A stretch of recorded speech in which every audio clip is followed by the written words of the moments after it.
It's one system. It has it's got an upload validation error. So you can upload a web shell, get your user shell, and then you can then privesc out of I think Python.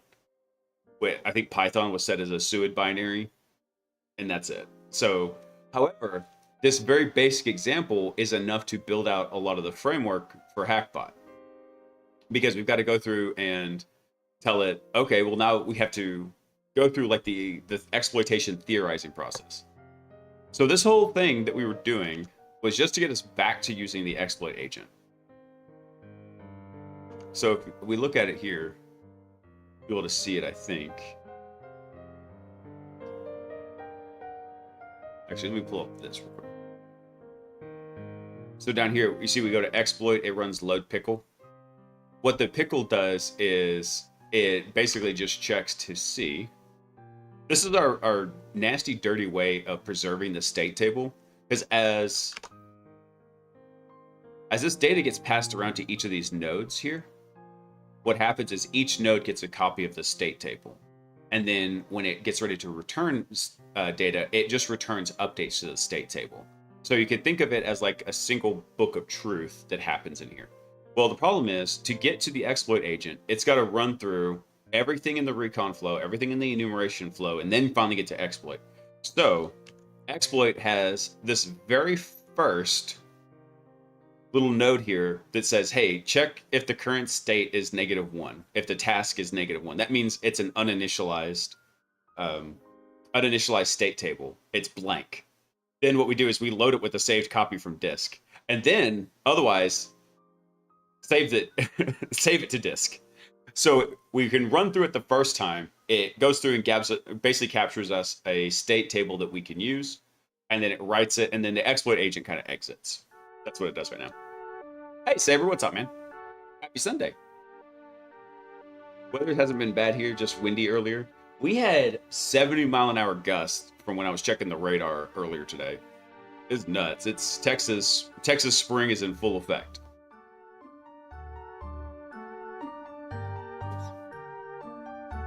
Is an AI hackbot an agent or just chat?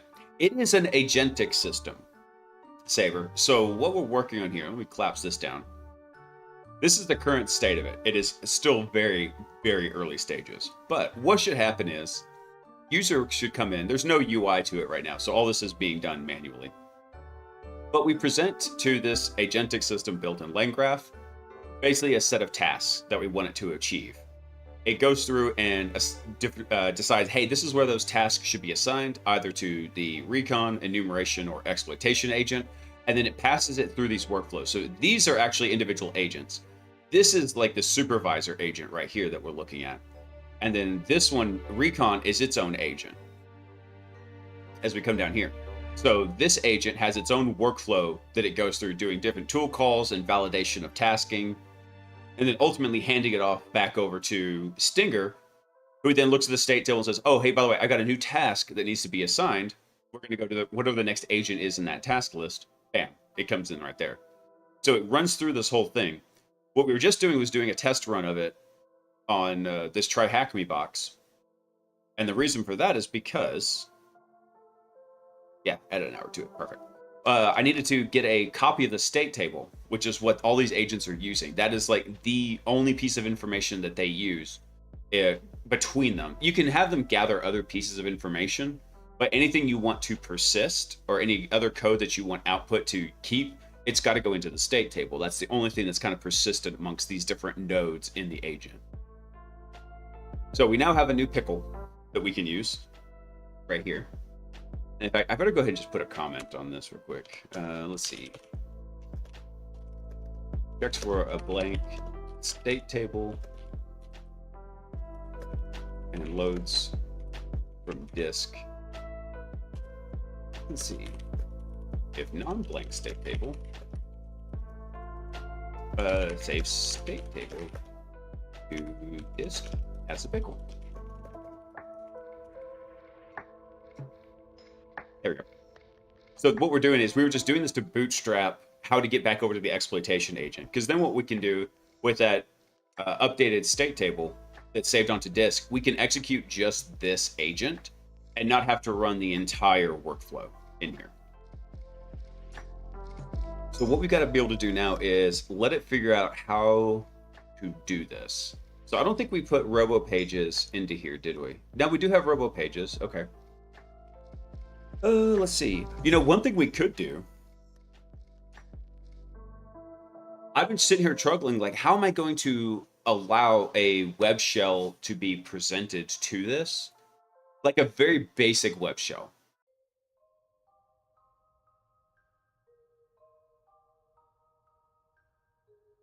What if we actually made some RoboPages tools to do that? So for anybody who's new, RoboPages is our tool providing server, and it has basically a JSON API in and out. It's very simple, but it's very cool because it runs all of the tools in Docker containers, so we have these kind of pristine execution environments. Eventually, exploit's job here, there will be a fourth agent called post-exploitation. Exploit's job is to prepare an exploit for single command remote code execution. Single or better. If it's something that, like, hey, maybe it's SSH and it can SSH into the system, sweet. Otherwise, it just needs to provide a remote code execution method that then the post-exploitation agent can use to establish a C2 agent on it. And for that, we're going to be using Mythic. That's going to be a whole nother cluster to uncluck, because we're going to have to start working with the Mythic API for that. Actually, one of my coworkers wrote this. Let's see. Mythic Sage Agent. I think it's in here. Yeah, here we go. He wrote this, and this is his idea was to basically make a language model interface into Mythic as a callback. And what you could do is you could talk to it plainly and tell it what you wanted it to do. Like, for example, you could say, hey, go grab all the clear text passwords on this Windows host. And it should be able to, in theory, figure it out and find out which agent to talk to and send it over to it. So I might use this kind of as a baseline for how we're going to interact with Mythic. I was originally thinking, because Mythic has its own kind of Python API, it's using some GraphQL wizardry in there. I was thinking originally of using that, but I kind of like this idea here. It may work. It's not necessarily awesome. Like I said, anytime you're working with a language model, it's like you're talking to a hyper intelligent 4-year-old. It has amazing knowledge that is built into it. And if you give it certain tools, it can go gather additional information. However, its attention span is very tiny, and it's very legalistic, and it only follows it tries to only follow like the direct instructions you give it, depending on a couple of different factors. And it can hallucinate, which kids can hallucinate their little butts off. I should know because I've got 2 of them. So in this case, it was using AWS Bedrock. Makes sense. So this might be some code that we look at as an example. Actually, I was meaning to bring Cody back on for a second interview so he can give us an update on like the current state of Mythic, and then also be available to answer questions, because I know a lot of y'all have started experimenting with Mythic in your offensive workflows, personally and professionally. So if he could be available to answer questions for y'all, the stuff that you're running across, he would totally be down for that. So I need to see about scheduling that with him again. He's such a genuinely, like, just cool dude. Crazy smart. He used to be a red team operator. That's why Mythic has so many creature comforts that I love, particularly the logging features. Because he knew the pain of trying to, like, extract any kind of useful log out of Cobalt Strike. Not to pick on Cobalt Strike, but when you're the big dog, you get picked on. You punch up.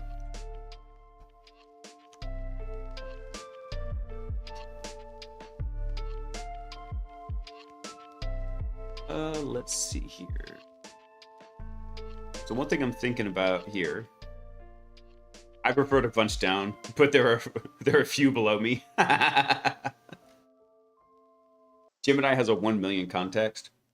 And that's crazy. So one of the things you run across though, Saber, when you get into those large contexts is that, yeah, they might say they've got, X thousands or millions of character context. What they're seeing though in practice a lot of times, I haven't confirmed this with Gemini, but several other language models it's worked. So let's say, for example, it had a 200,000 character context. Really, what was usable of that was like 170,000 characters. And then on top of that, there were biases built into the input context for some reason. I don't know why, but it would tend to ignore portions of the input context.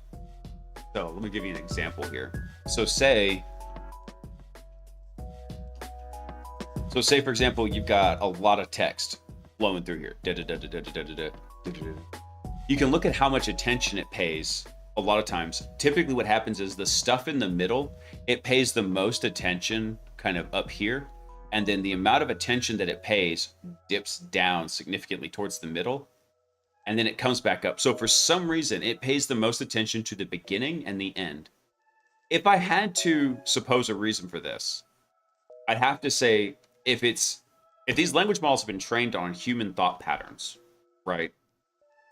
That's what a lot of humans do. They pay attention to the end, they pay attention to the beginning, they pay attention to the end, but they don't pay much attention to the middle. And so this was something that was directly found out through some research papers that said, hey, by the way, a lot of the stuff in the middle gets missed here. There's another one where it's a slightly different version of this, where it basically just stops paying attention the further it goes. And so the attention value just drops as you go further into the context. So that can be a bit of a pain.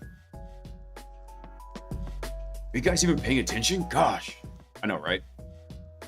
So what I try to do to combat this, you think about this. Let's say, for example, just to throw random numbers on here, let's say this section was like 20%, right? Let's say it's missing 20% of that middle context. Okay, if that's 1 million characters, right?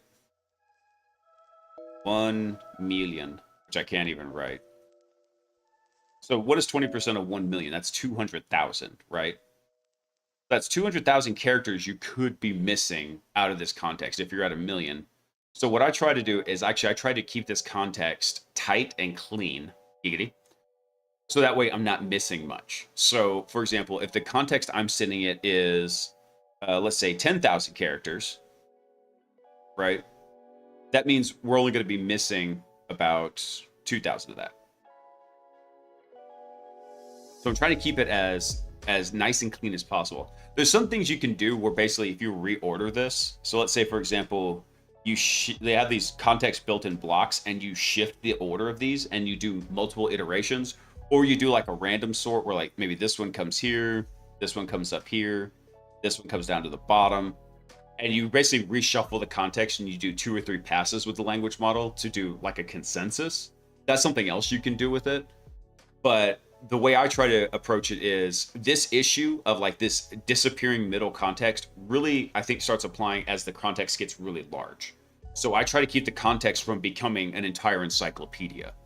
I'm trying to keep the context whenever I send it to these language models as concise and to the point as possible. When you get to bigger numbers, you have to start using calc.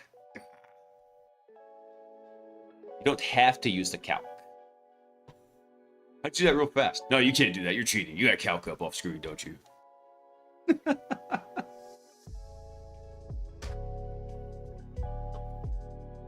Okay. Let's see here. I gotta remember how I was even setting this up because it's been so long since I got to come back to the exploit agent. There were other like previous issues in the workflow that we needed to address before coming back over to this. I just used the slang, bro. Let's see. So after we come through, this is very similar here to what's going to happen. There's going to be a slight difference in how tasking works for the exploit agent. And the reason for that is because we need to build the exploit agent in such a way that it can handle trial and error. It can come up with a test and then a test methodology and then execute on it to see if that test is correct. So in this case, it would be like uploading a web shell. However, as I say that, I realize I just remembered what I was doing, and that is we need to have some kind of a tool available to provide the web shell.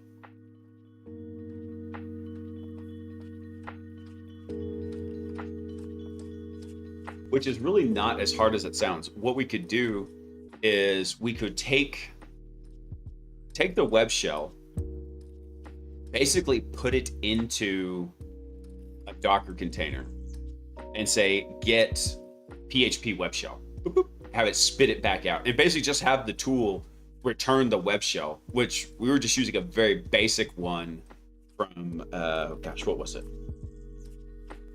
What was the one we were using? It was from Seclist. It was one of the ones in there. And we could just have that sucker return back out. Honey Badger just smeared my glasses before bedtime, and I noticed it. I kind of like that idea, though, because that would work for the initial access payload. Basically drop that in there. What was the one we were using? We'll find that. Manager. I'm pretty sure it's over in downloads. Yeah, I think it was this Disco PHP one right here.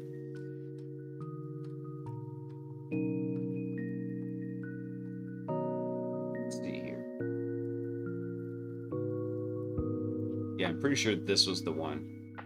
Very small, very tiny. And sorry, I know the print is kind of tiny, but it's Vim.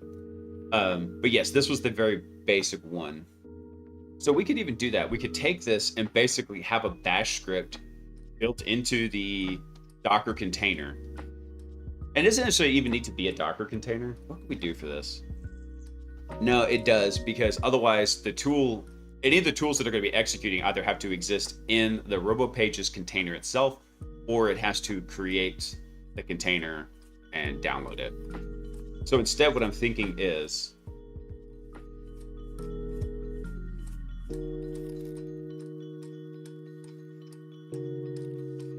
let me check something real quick. I got it. This might be a dirty little hack, but you know what? We've already been doing that throughout this program.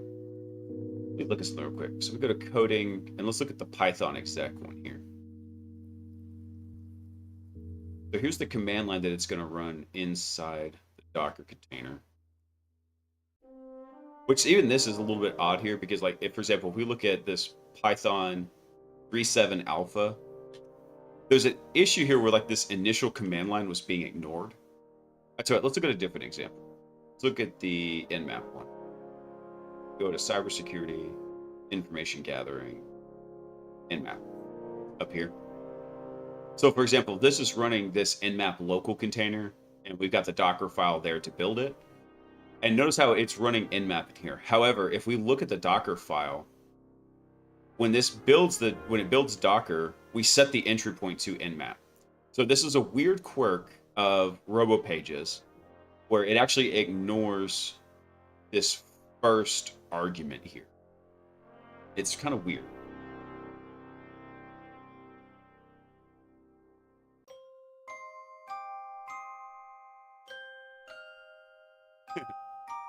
I'm not sure how to make this work, because I don't work with YAML very much. I actually just had an idea of like, what if we basically just took the web shell and embedded it in here, and the command line is echo that, and it just returns it. I wonder if that would work. It sounds really dumb, but I think it actually might work. All right, let's do something here real quick. Hold on, let's make a new folder in here. New directory. We're gonna call this Echo D's. OMG, laughing. What is D's? Do it. Do it. I dare you.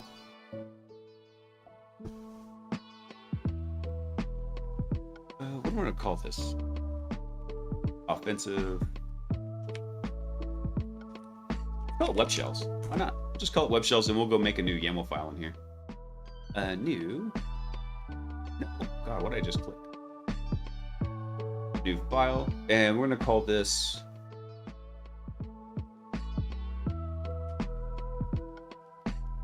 Actually, what do I want to call this? What's the kind of naming convention here? Just got names to it. Yep, let's do a new file. We'll call it php.yaml. And these will be like PHP web shells.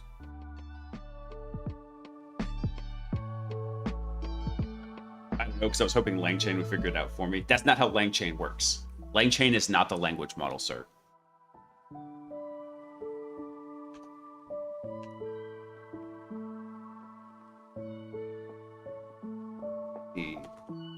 here.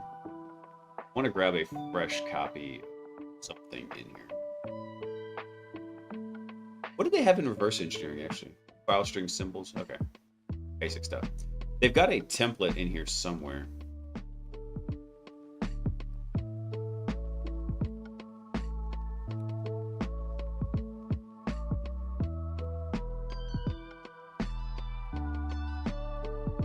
Let me go ahead and copy that.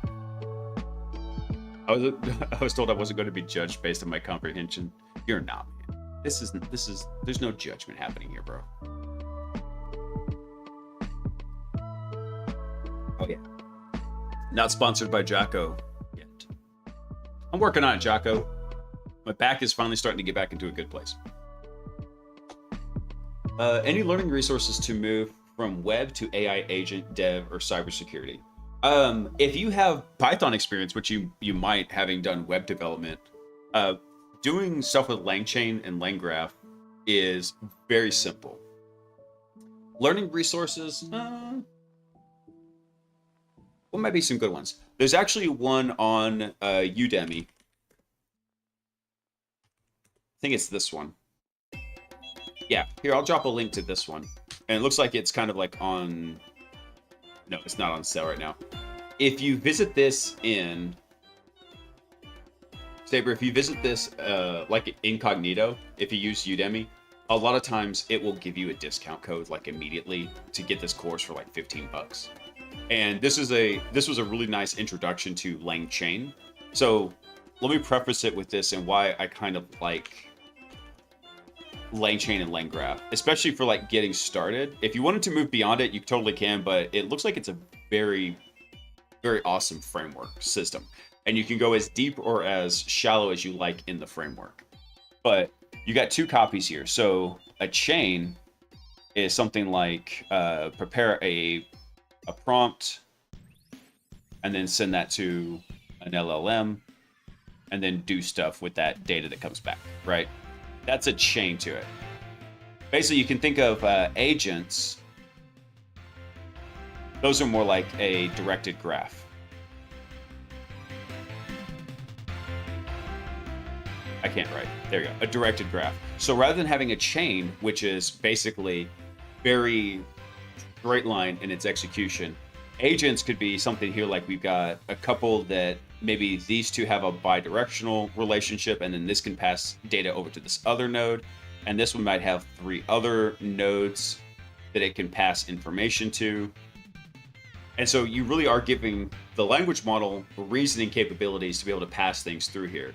And you can have conditional and hard jumps, let's call them, between these nodes. So LangGraph here, LangGraph is for building these kind of directed graphs and actually making an agent. So all of this right here could be like one agent. And you could have multiple different versions of this. And that's essentially what is being done in Hackbot right now. Each of the 4 phases is assigned to its own agent. Eventually, there will even be specialty agents that something, let's say we have a specialty recon agent for doing reconnaissance against Azure environments. Well, cool, we'll have a special agent built just for that. And then the recon agent can call that specialty agent to say, hey, we've discovered an Azure environment, go enumerate it, figure out everything you can publicly with or without credentials, things like that. So that is where LangGraph comes into play. So start with LangChain and work through understanding kind of how that works. And if you're not super strong in Python, I wasn't when I started this. I could read it, but I couldn't really write it very well. This is a great starting spot. I like this guy. He's very helpful. He answers questions on the Discord pretty well. So that would be one resource I would recommend with it. And then the next thing after that is just start playing around and testing stuff. I'm a firm believer in following the HAFO loop. That is, hack around and find out.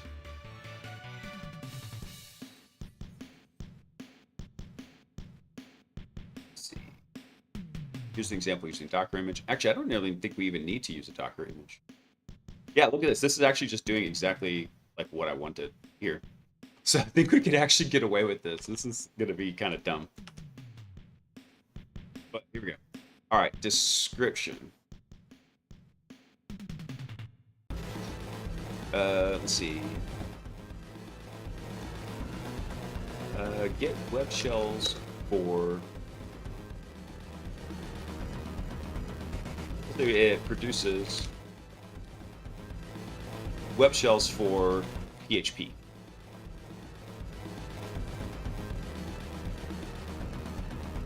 Hey, Luis Music Dev, thanks for coming online, man. Welcome in, and I hope you're having a happy Sunday. But if I'm doing the HAFO, what am I supposed to be fugging? That is between you and the missus, sir. Let's see. Functions. Okay, so we don't need that. Let's see.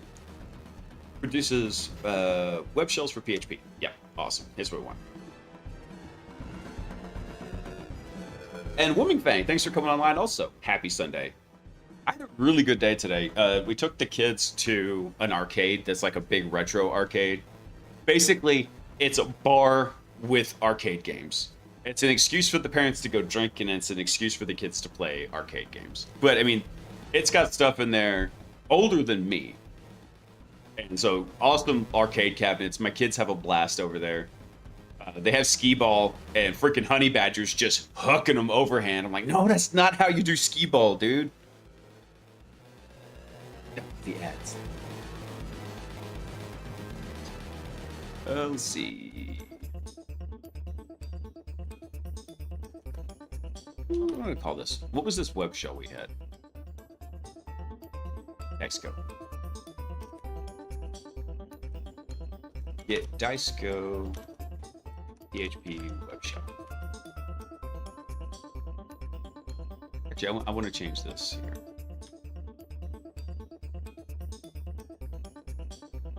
Like that. Not like that, though. There you go. Let's see. Description. Let's see. Produces a PHP web shell.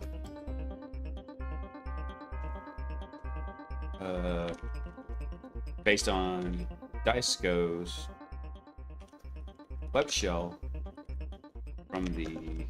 Actually, let me go find that. Let me see if I can find any better description of that. Diceco PHP web shell.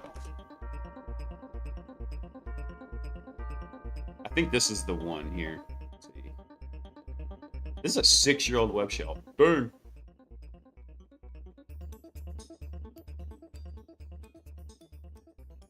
Yeah, this looks like it's the same code. It looks like it's correct. Awesome.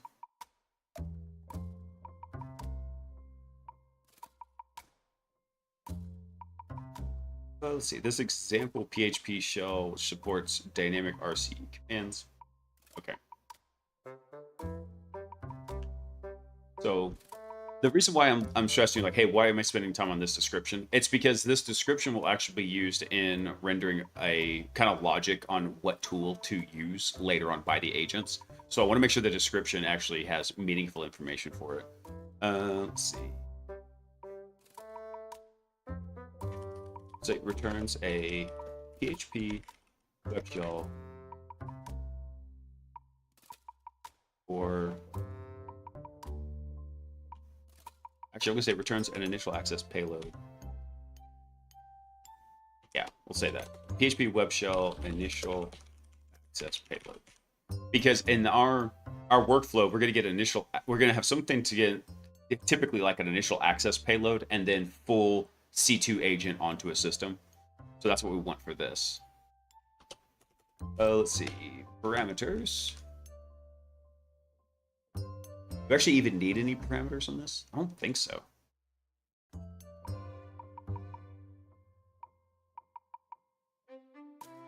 No, we don't. Because what I'm going to do is... Nope, we're literally just going to take this out. And then the command line is we're going to do an echo.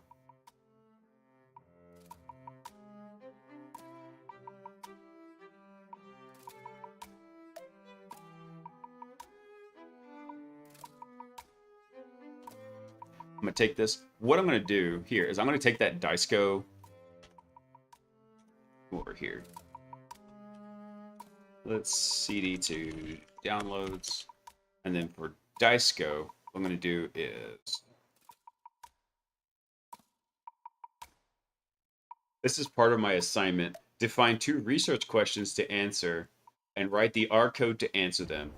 You can use AI to write the code. Man, they're just setting you up for failure, aren't they? Although, personally, I thought R's syntax was kind of trash, and also R's performance was trash. Anybody who's complaining about performance is something like, of like Python, they're like, oh, but Python's so slow. Try Rust. Or not Rust. No, not Rust. Rust is crazy fast, even though I don't like Rust. Try R, the statistical programming language. That thing is just ungodly slow.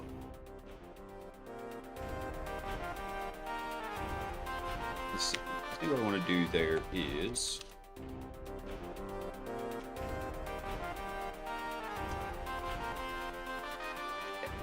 But I want to do something different. Cat W0. There we go. And then just for grins and giggles to double check this, we'll pipe it back over to base 64 with attack D, and it does expand outright. Perfect. So what we're going to do is we're literally going to give it this long string here. I wonder if this will work, actually. I'm not sure. This will be interesting to find out. Let's see. Let's come over here. So what I want to do is I want to...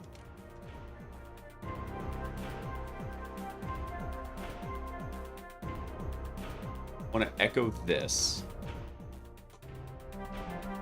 And I think I can type in here. I don't think this is actually going to work, but we're going to try it. Base 64 and then tac D. I'll be interested to try this. What we'll do is we'll restart the RoboPages server and we'll just do a run on this and we'll see if it works. If it works, it'd be hilarious. Because what this should do is return like the raw text expanded out from this. If this doesn't work, that's fine. We'll get a base 64 back. We can just debase 64 it in memory. But if this works, it'll be kind of cool. This will also be a little bit of a test of RoboPages. So let me come over. Let's go back over to RoboPages, and what we'll do is we'll restart the server.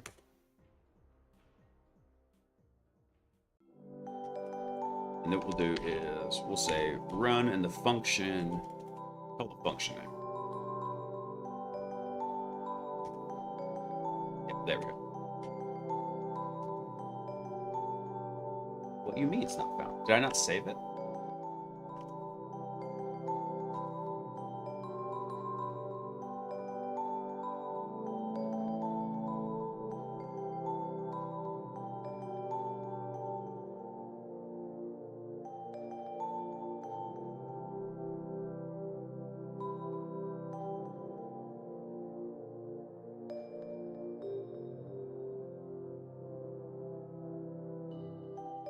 Should have been fine in there.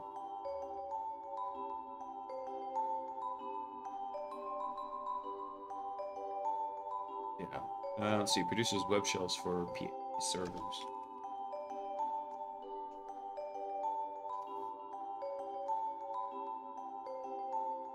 Now, why did that not start serving the new page?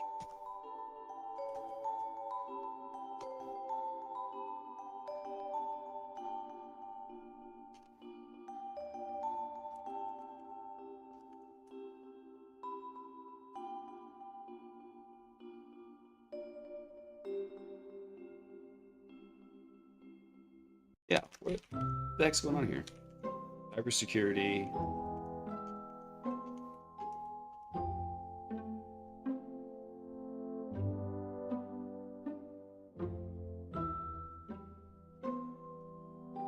What the French toast? Let me see.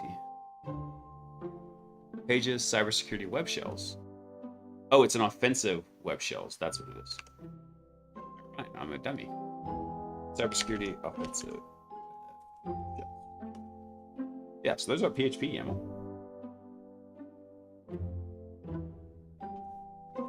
Didn't name it wrong, did I? Ah!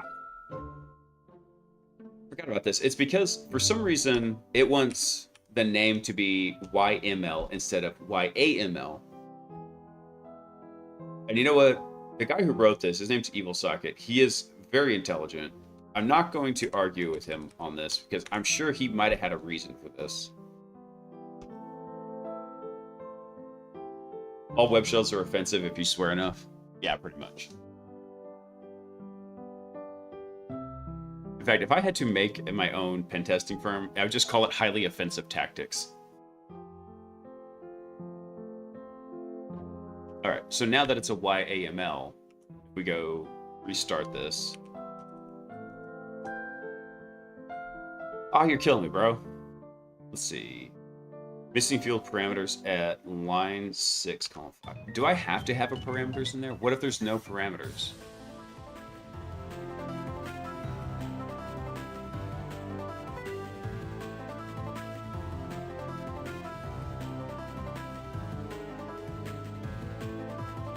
So what, I have to have a parameter in here? Kill me, Smalls.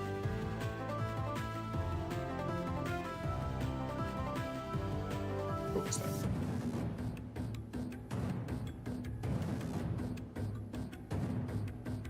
I don't know where I put that. There it is. Parameters. Here we go.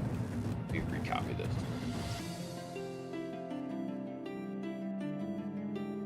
Hey. There we go. Parameter. None.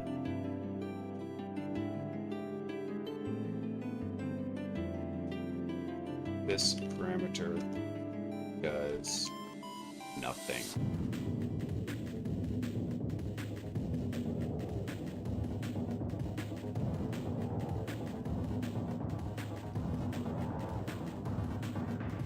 I don't need a parameter here. That's why I'm like, what are you doing? All right, let's go try it now. Hey, there we go. Okay.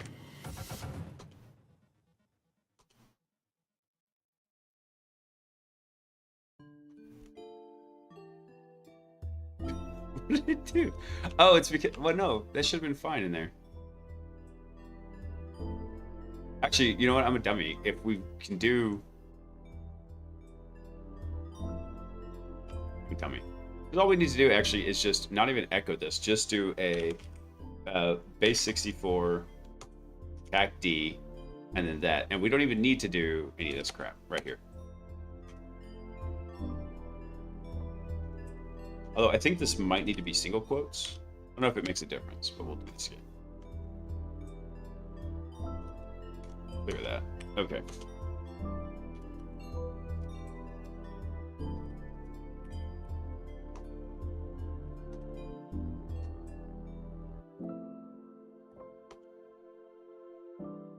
File name to song. Oh, that's right. We do need to actually echo it, because otherwise it's going to think it's a file name. Well, never mind that.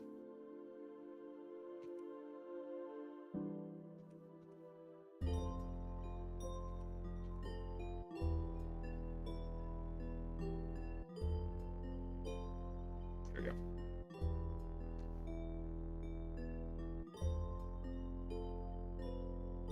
Actually, hello, there was something else in here. Required false. Let me put this in there.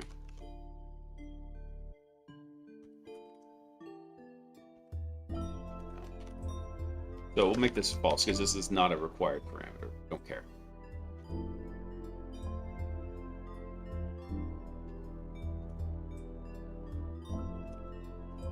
Half the battle is just formatting the options correctly.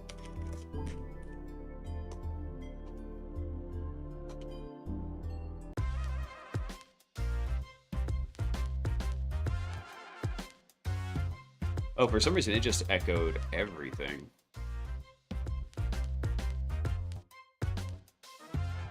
Offensive versus security. Yeah. Let's see. So why is it doing that? I wonder if I could literally just take this out and make it like a pipe. What it'll do. Escape it like that. I don't work with YAMLs enough to be comfortable with this. I mean, I think YAML is fine. I just don't work with it a lot.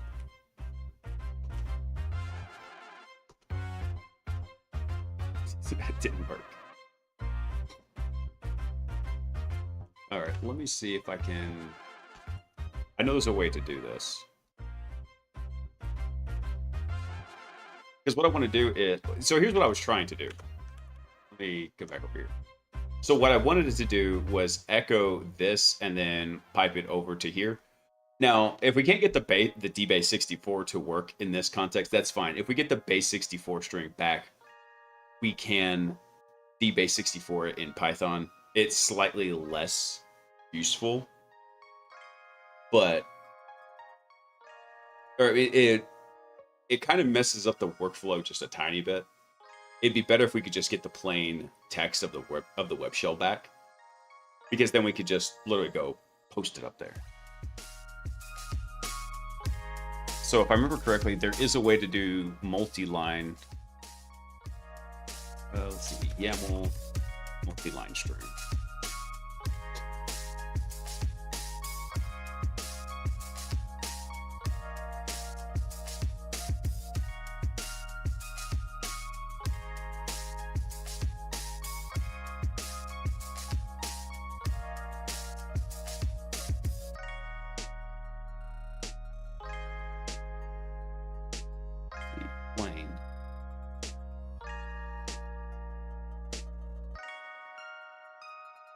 I don't know if this is actually how I want this to do it. Let's see.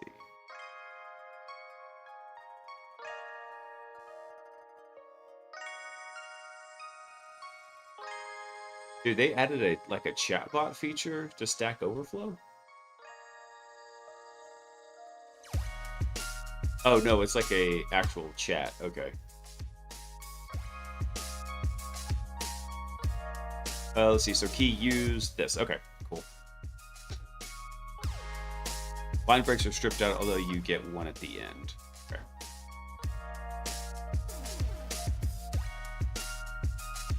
Let's see. If you use pipe if you want those line breaks to be preserved. For example, pipe in. Okay. So what we can do is literally just have it echo that from here. Gotcha. No worries laughing. All right. All I'm doing is just figuring out what the heck is going on.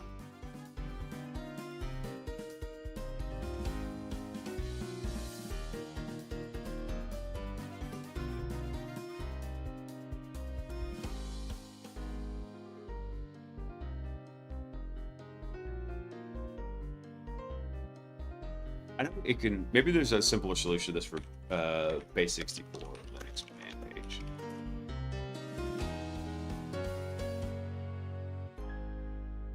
So the options are we could do a file into this.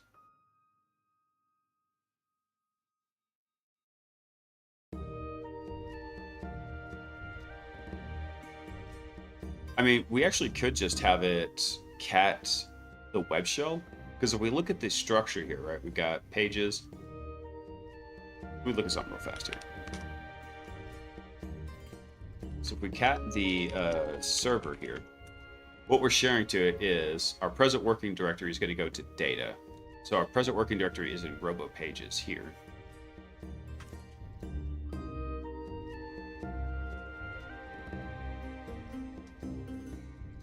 Then we have word lists working. So what we could do is we could just have web shells over here, and we could have it literally just go cat the file from there.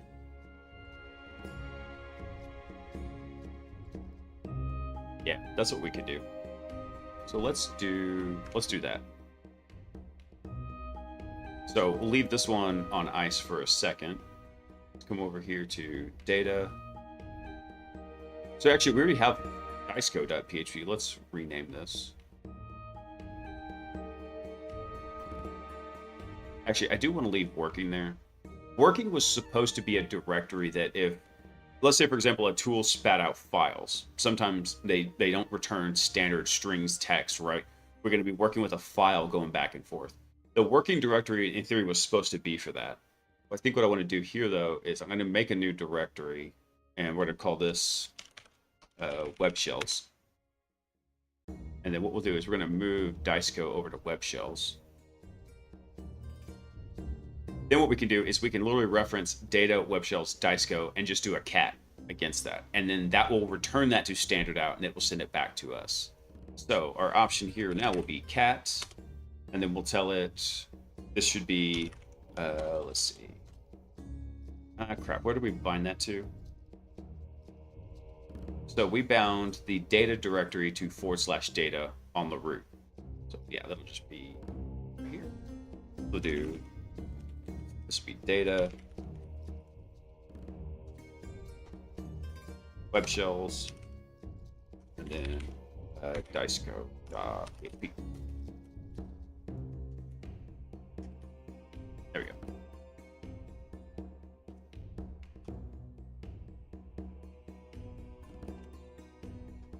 Maybe that will work. Let's go try that. Because as we move these files around, since this folder is already shared to the Docker container, these file changes become live immediately. There's no caching like with the server itself. There we go. Enter argument value none. Hey, there we go. Simple, simple. Awesome. Cool. So now we've got a new RoboPages tool to get a web shell.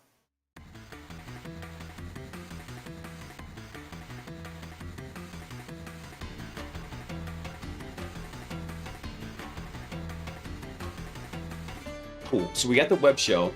The next thing it would have to figure out is how to upload it. It's going to get an error because .php files are blocked. It's going to have to theorize how to get around that.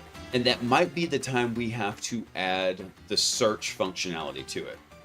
Eventually, there's another API here I have considered integrating. I think it was called Tavily. Is that the one I'm thinking of? Yeah, this is basically an AI-centered search engine. So we could make web calls over to it, we could get data back, and we could have it search for something like, hey, methods for bypassing upload restrictions.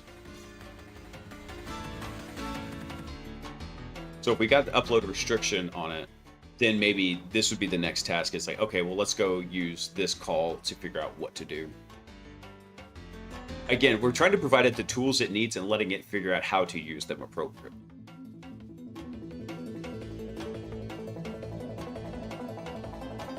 Let's see. Back over here. All right, so the get web shell is working.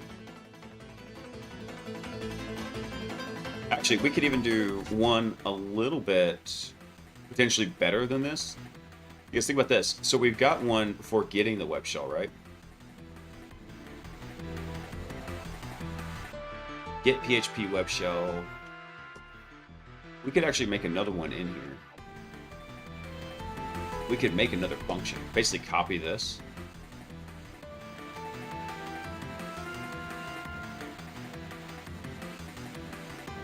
Instead of get PHP web shell, what we can say is we could maybe call PHP web shell.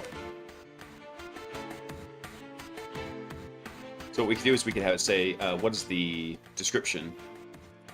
Send a command to a dicecode PHP web shell. So what we would do here is, rather than this, we'd say the parameter would be like command, type string required true, description, let's see, the command to run on the hosting server, right here. And then for the command line, what we could do is, think about this. Let me go drop one on there real fast. What was our IP address? But add another hour to this. Let me go pull up the page here, and we'll go drop the web shell real quick so I can double check this.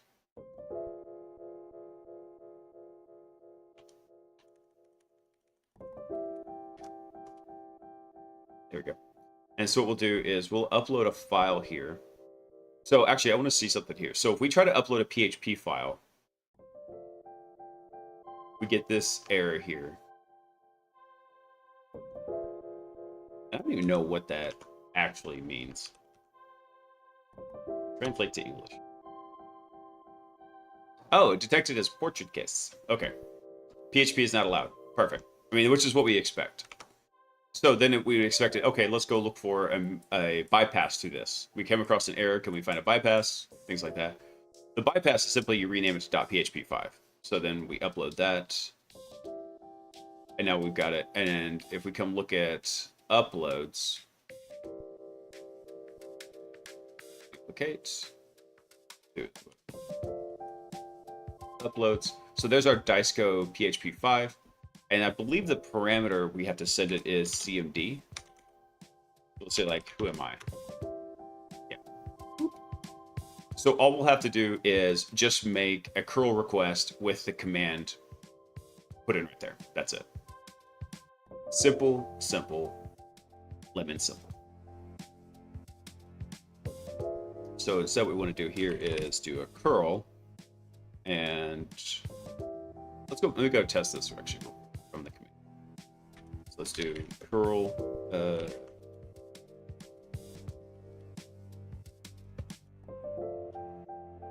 no, that wasn't what I wanted. To get the URL.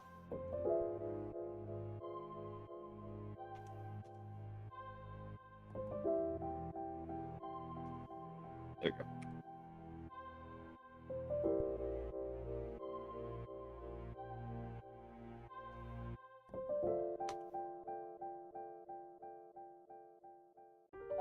Okay, so that did actually work. Cool. Trying to see what else we might need for this. Like, do we potentially need to like wrap this in single quotes? Nice. Hey, Ori, what's up, man?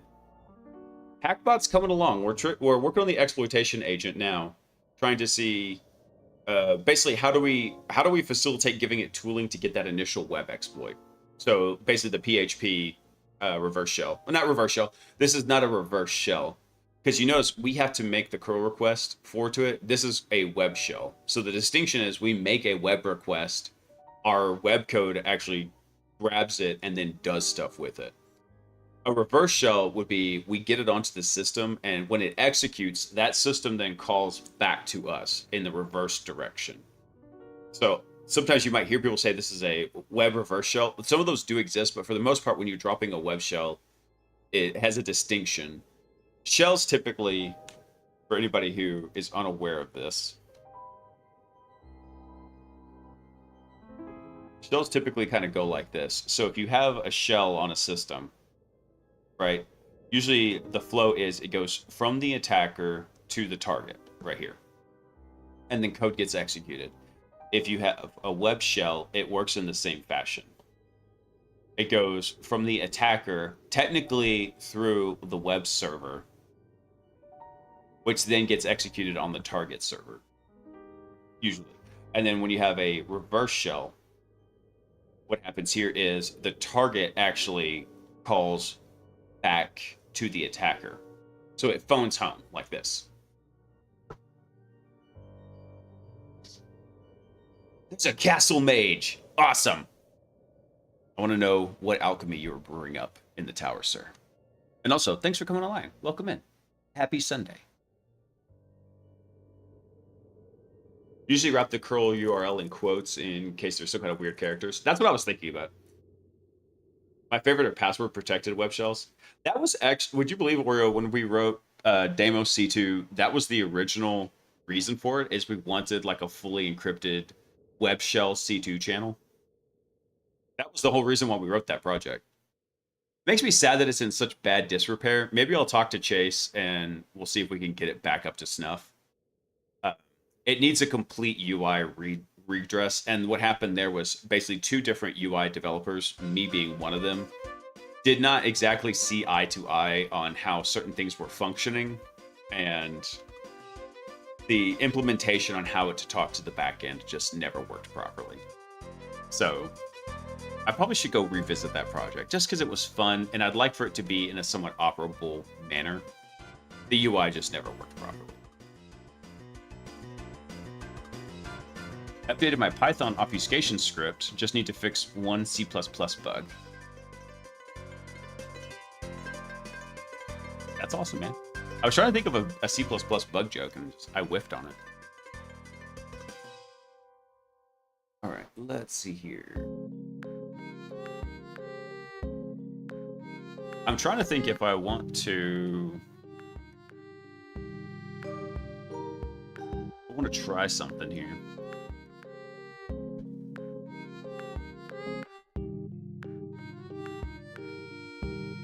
NASM versus Keystone or Pwn Tools makes no sense.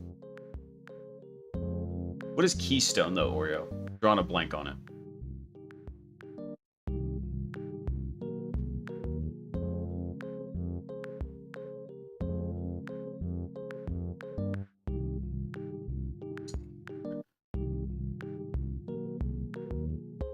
Oh, it's in Assembler for Python? Gotcha. Ah, my legs are freaking itching and killing me. So we have these horrible little mites that live on tall grass. And listen carefully, because I'm going to say the word carefully. They're called chiggers. Chiggers. Don't mishear me saying anything else. But they are very tiny little mites that basically burrow into your sweat glands and then just kind of dine on you. And the next day afterwards, which I picked these up while we were out doing ATV racing in 3-foot high grass, are killing me. My freaking legs are so itchy.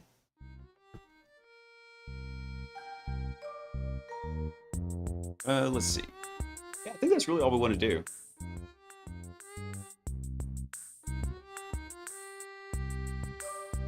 I think that will work just fine. Let's go back over here. We take this out. So what we know though, what we do need though, is we need a target here. So we need our target. Boop, like that.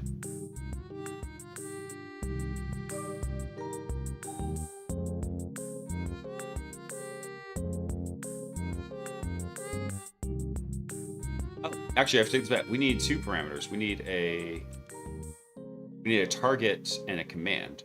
So let's do this real quick.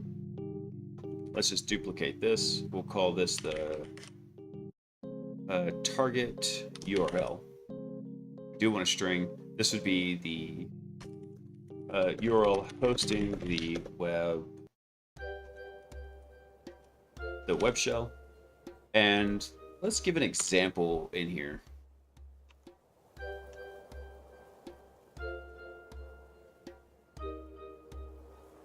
Look some of these tabs up. I got too many tabs up. Examples. Okay, so examples is just very basic. We'll do examples, and this would be something like HTTP.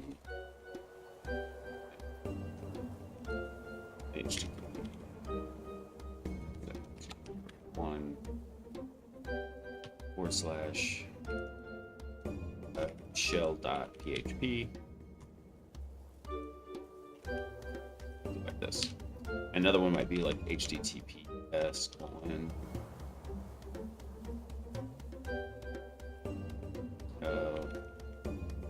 localhost uploads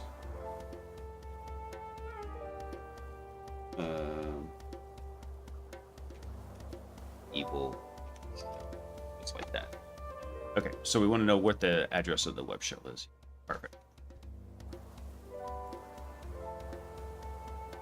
Pwn tools can do many different things, usually shown in binary analysis, but can also assemble ASM code as well as Python. Ooh, nice. Very cool. Yeah, unfortunately, I think tonight, Oreo, I'm probably going to have to go check on my brother. And I think I'm probably going to have to go take him a spare cell phone because I think he dropped his in the toilet. Smooth move. Smooth move. So let's do one for this too.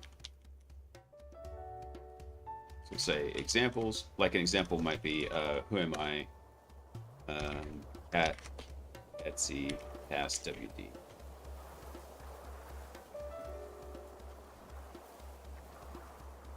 Actually, let me try that real quick.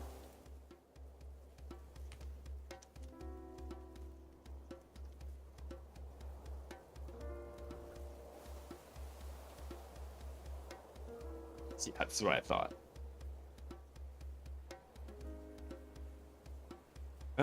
Not sure how to actually make this work here.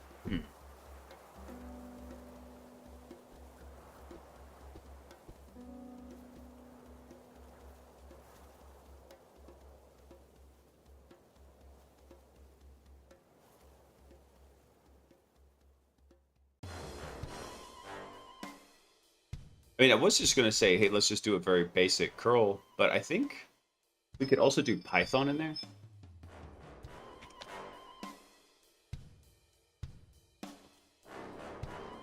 Let's see.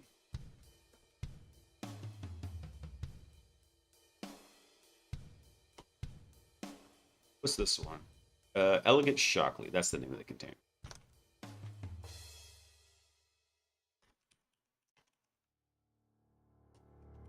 Let me take this out. Drop this in. There we go. So this is dropping us into the container that's running the server. Don't have Python? No.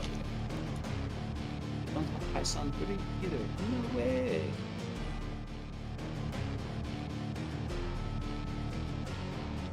It makes sense. We don't need it in the base image for this RoboPages container.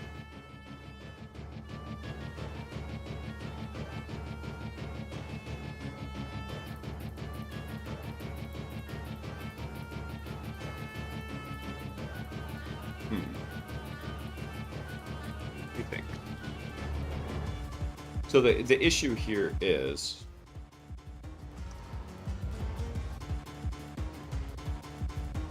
where was that?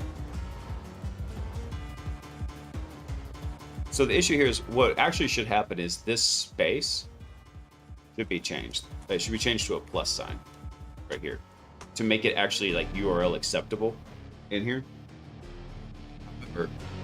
I'm trying to think, how do we take the input from that and actually make it URL compatible? We could tell it, hey, make this a URL compatible input string. So, for example, the command here,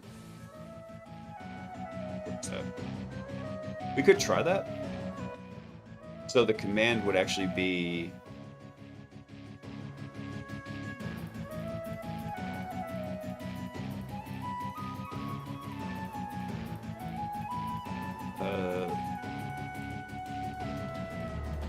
let's change that.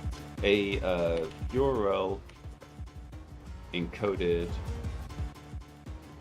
command string to run on the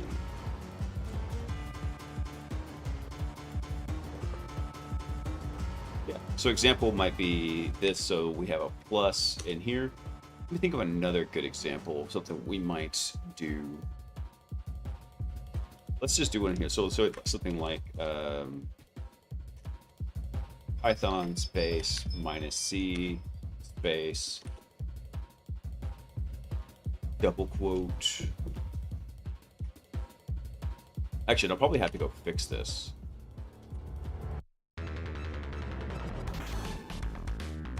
So I'll have to double check this, make sure that I've got everything escaped and formatted correctly.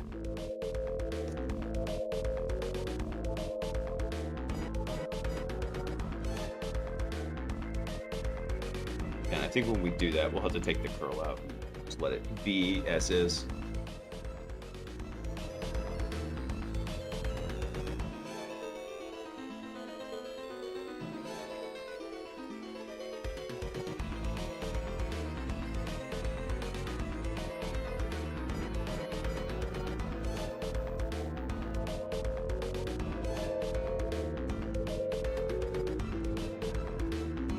There we go. I think we'll see this. This will actually work on. I'm curious. But I think some of those characters might need to be redressed in here. Take out the backspace here.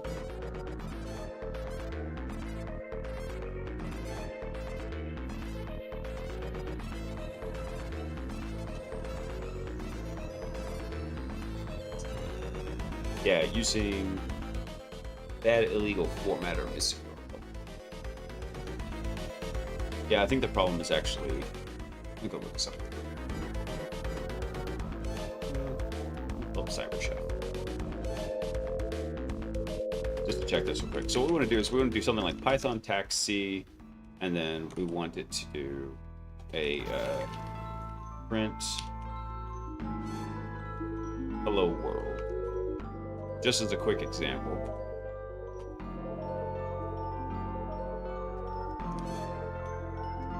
There we go. And what we want to do is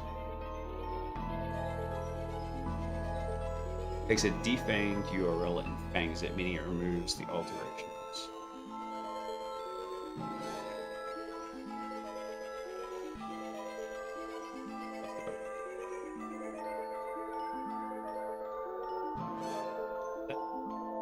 Oh, there we go. URL encode.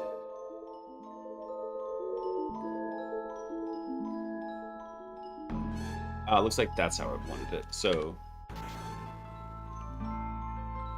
let's try that real quick. See if this works.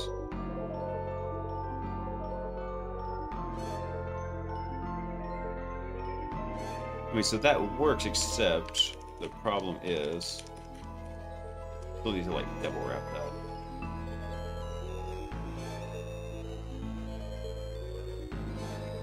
Oh, you're killing me, Smalls. So now it's complaining because so we're having to contend with like the bash interpreter as well in here.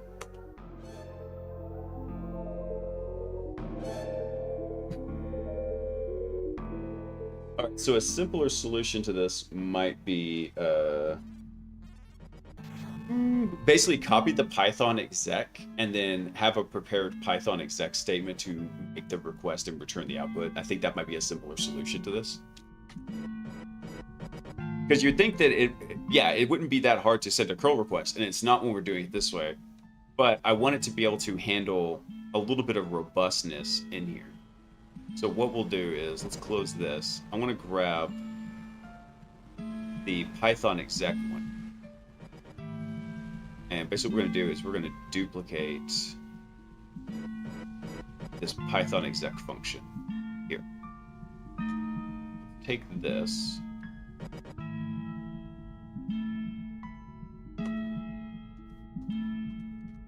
I'm going to drop this right in here, just like this. Okay.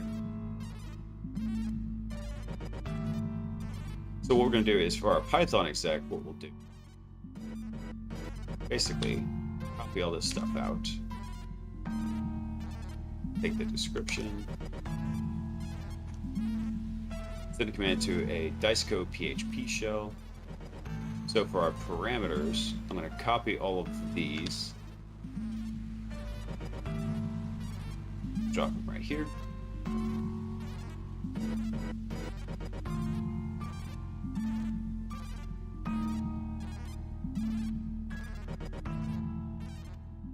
Oh, so that doing that is how you actually do those multi-lines. Okay, cool. All right, so we don't need the code example here.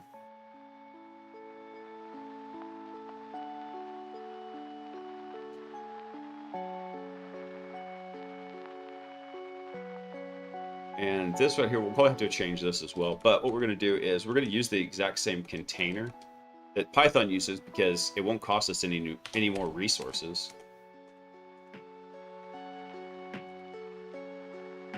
This out. Take this out for now. Let's see, we don't need any volumes.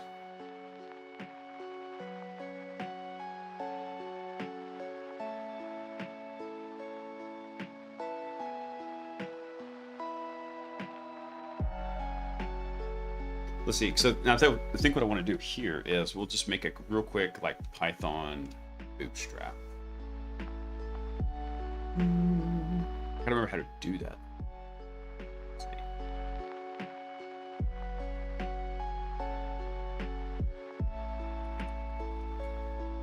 I think we have Python QD installed.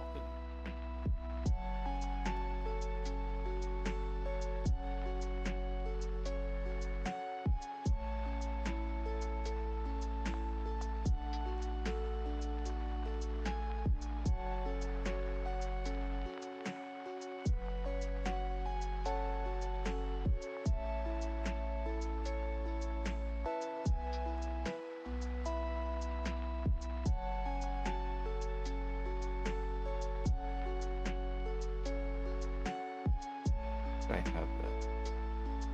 Oh, I think it was here. I believe this is actually added to our Git. Let me double check. Because if so, I'm going to drop it quick.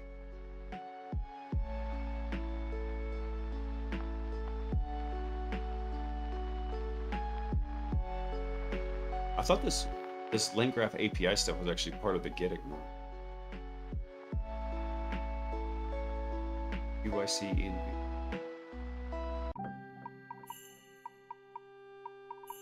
Anyway, what I want to do is, we do have tester here though. I'm not so concerned about tester here. I'm gonna take this out. Do something real quick. Import request. And then what we do is do a basic request here. Let's do. So our response is going to be equal to request, and I'm not even sure what we're going to actually.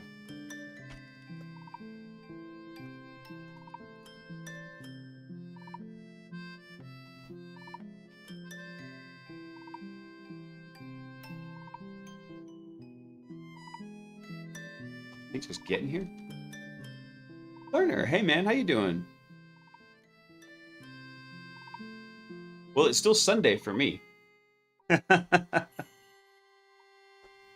Although you did just remind me, I need to go get some water. I finished my my Jocko drink here. Yeah, it's still Sunday for me. I don't remember how to do this. Python request. No, I don't want the code. I just want to know how to do Python requests. Oh, it's literally just request.get. Okay. Now, how do we URL encode a parameter? Let's see. Parameters. Optional dictionary. This tuple. Python URL code. Do this. I almost lost it. Thank God it's still Sunday. Oh, there we go. Okay, here's what we want. We want this right here.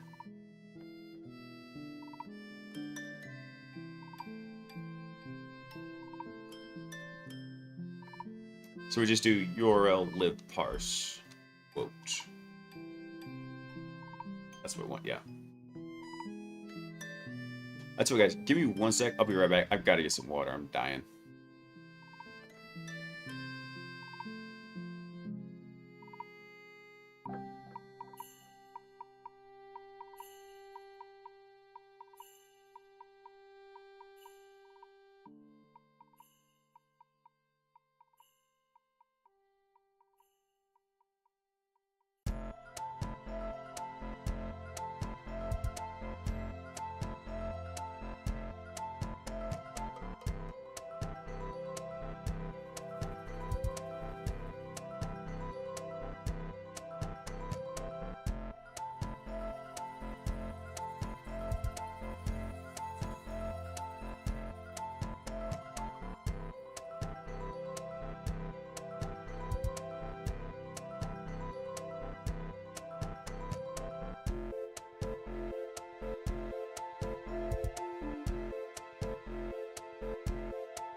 Alright, I'm back.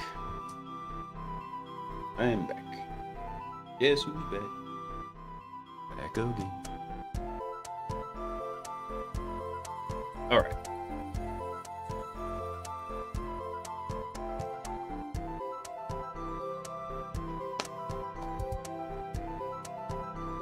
So all I want to do here is just make a real quick Python code.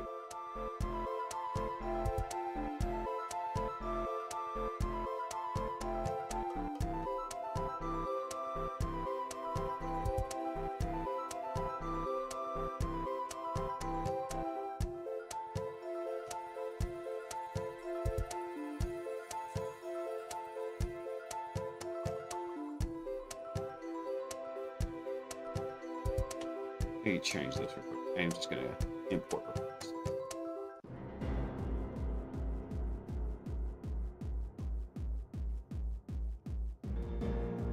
Request get, we'll do something here. So let's do input equals cat. Let's see, pass WD pipe grep. Actually, I'm going to tell it to do pipe grep test because we know there's a test user in there just for this particular example.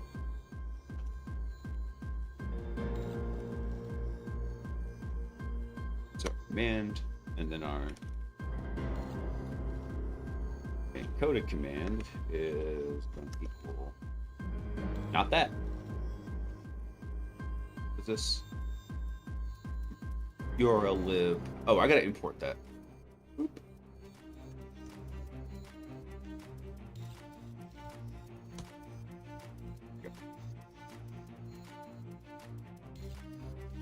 Since you've experimented with AIs before a bit, I'd like to ask you something about it. Why does it seem to forget things mid-conversation sometimes? Like you'd ask it to do something, and then it would type something wrong. You correct it, and then it goes, "Oh, thank you for the input," and then corrects it. But then you go through further editing, and it just repeats the earlier mistake down the line as if it forgets. So sometimes what happens with that learner is, depending on how much context that AI has. In fact, we were just talking about this earlier. What could happen is, it's basically the context. A lot of times what they're using is just a running list of the messages, the input and output. And if your message context, the number of messages grows really large, stuff will begin to fall off and it literally will forget things. Other times there's biases in how the language models use the context, and they will sometimes get very blind to stuff in the middle if the context starts getting really large. And sometimes it can have other blind spots. It tends to pay the most attention. Have you tried turning it off and on again? You banned. Got me. Dang it. Dang it, ban. You got me. I jerked reflex. Anyway, the other part of that could happen is that there's typically biases, and it just might miss that instruction. Like I said, the context gets really long. It'll pay the most attention to the beginning and the end and kind of miss some of the stuff in the middle. So there could be a number of reasons for that to happen, learner. Is there an avoidable way to do that? Not with your standard issue chatbot, like if you're just interacting with like ChatGPT or Anthropic or anything like that. They've all kind of got that limitation. Yeah, the swear jar is up to 24. We're halfway to... Yeah, that used to be like a daily goal. I mean, not a goal, but like a daily occurrence. So considering that, I mean, that's over the last couple weeks, I think I'm doing all right. At least on stream. I'm still trying to in my person. Let's see. I think it's parse. We're looking for.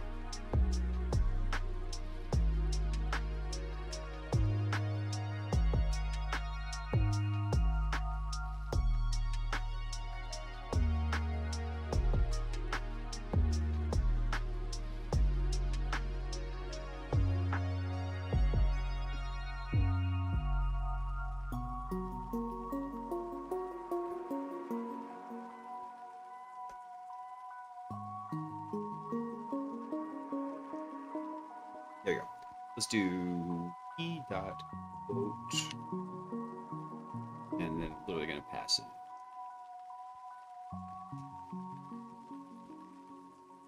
I'm just going to put that string right in there like that. I'm going to try and make this a Python one-liner here. So within the comments I send, there are kind of priorities and other things might fall off. Yeah, exactly. It's basically just think of it like a running list. And when the list gets full, the oldest stuff is going to begin to fall off. That could be one particular reason for it.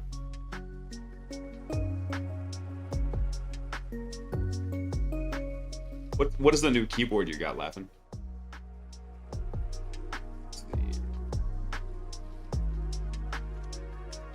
I'm missing something. Oh, we got to pass it the URL too. We need to pass it the params right there. So our URL in this case is going to be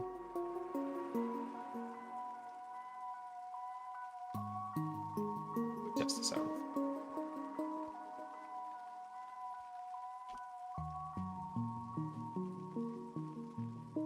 Out. 5. Yep, there we go. So the first thing we're going to pass to this is that URL.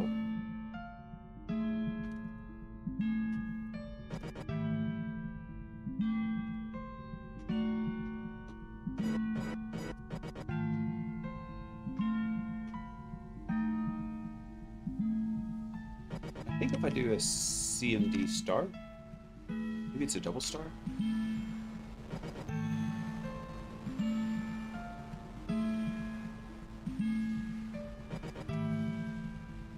I'm trying to think how I want to do this.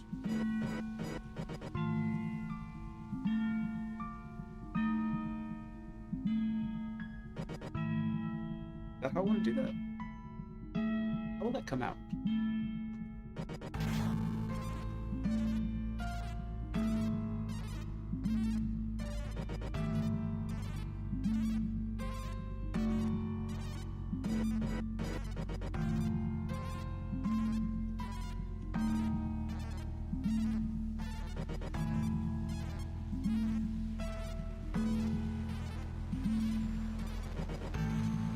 Response 200.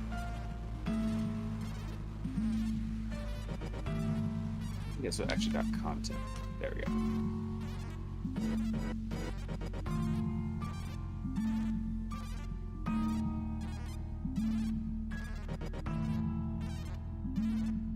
Let's try a simpler command here.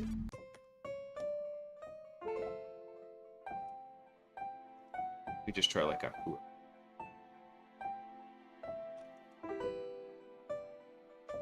And what I'm going to do then is I'm going to compress all this down into a one-liner and then basically embed it into the YAML file.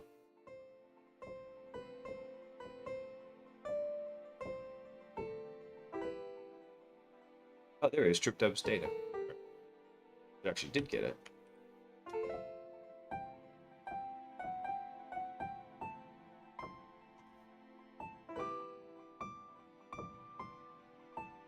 Ah, so this didn't give us anything back from it. Okay. It's a key bio Iris CE. First time using a Chalk 1 profile switches, so I'm still getting used to typing with them and learning the actual point with muscle memory and all that. Oh, gotcha. That's why I don't change keyboards very often. When I find one I like, I try to like stay with it for a long time. I think the Corsair keyboard I've got has Cherry MX switches, and they're not so bad. They can pre-fire a little bit early sometimes, but it's been fine for gaming. And by the way, I had to tell GoPro thank you because this MX Master wireless mouse, I didn't think it was going to be that good. It's been just fine for playing Darktide. I'm not playing Call of Duty anymore and doing like Twitch shooters. It's been great. I've been enjoying the crap out of it.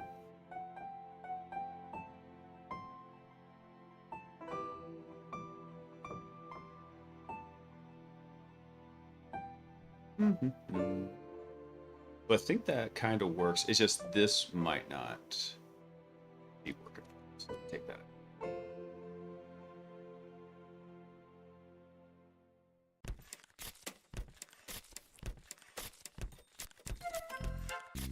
Why is it not coming back with anything for past WD?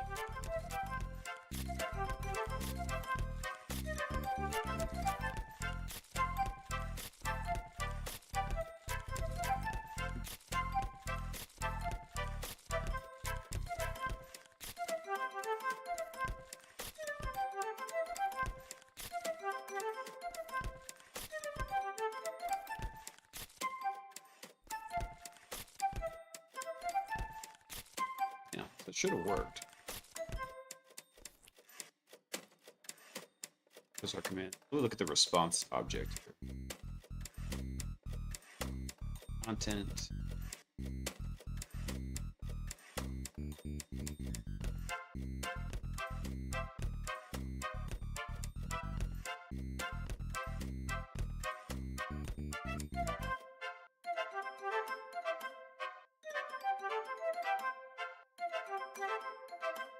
I can copy this.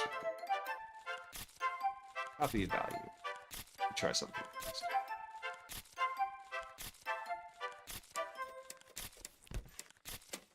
Actually, that would work right there.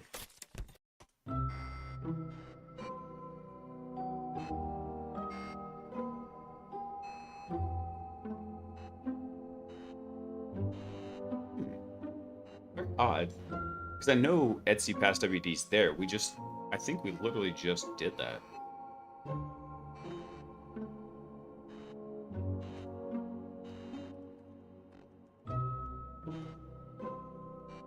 Yeah. Yeah, it works just fine.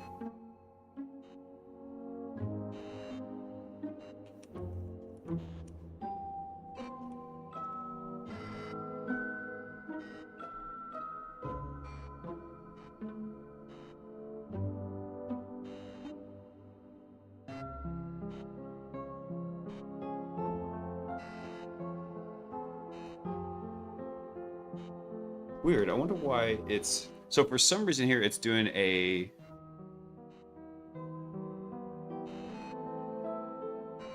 This is getting kind of funky in here. Weird.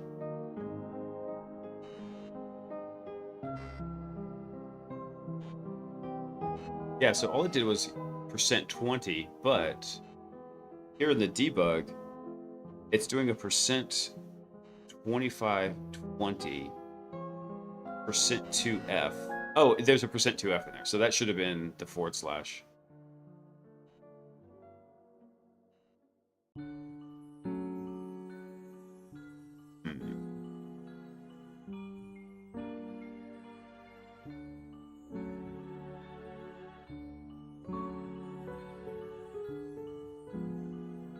Interesting. Let me try copying this value again. Let's try this in the web server and just for grins and giggles, see what happens. Ow.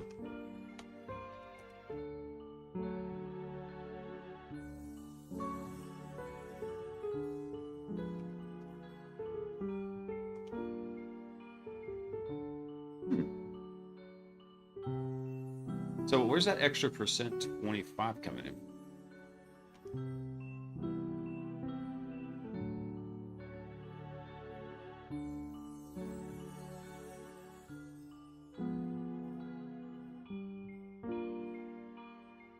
Let me try something different.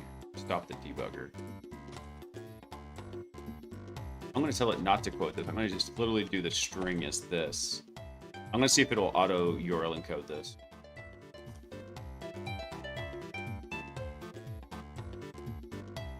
Oh, so we don't even need to import the URL encode. Nice. Get you. Good there. Take that out, take that out. And then let's try this again. So let's do pipe grep test. Because we can see there is a test user in here, right? Yeah, okay. Even simpler, great. So now what we can do is we can basically just use... We can cut this down quite a bit. So literally what we're gonna do is we're gonna do import requests and then print this right here. And we're gonna do URL and then CMD. Excellent. So now this, let's come back over to PHP.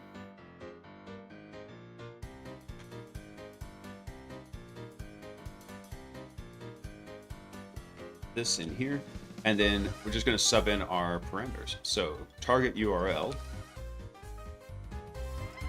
is going to go right here, and then our command go right here, just like that. I think that'll work. Sweet. Because then Python should go through and do its own thing, make the request, return it back. Easy peasy, lemon squeezy. In fact, we can even take out these spaces to try and make it extra slim. Awesome. So now, make sure I got all this stuff copied over correctly. So the URL hosting the web server. I'm gonna change this. To the URL to the web shell, a command to run on the system hosting the web shell. There we go. Take this out. LangGraph root, for example. And actually, another example for this could be, like we could say, ipconfig all, like for a Windows system. Sweet. Now we got to take out the old copy. Let's nuke that out of here. And restart the server and go test it.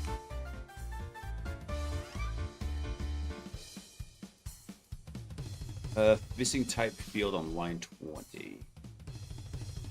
It's unfortunate. Let's see. Line 20.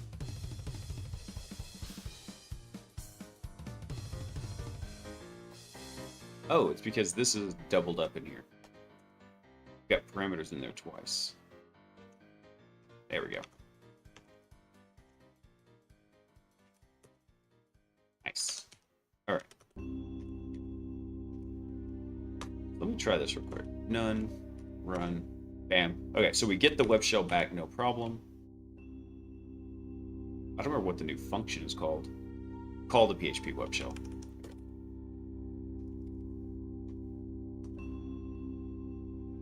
All right, command, we'll just do who am I? Target URL. Oh, yes. Target URL is going to be stuff.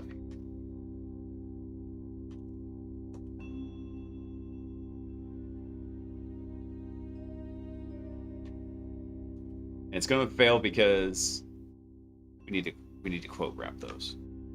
Wrap. That real fast.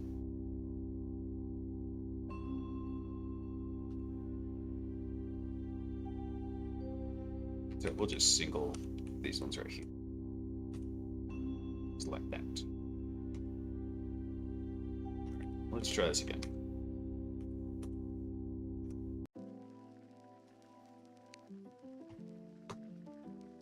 All right, so command who am I? Target URL. Go right here.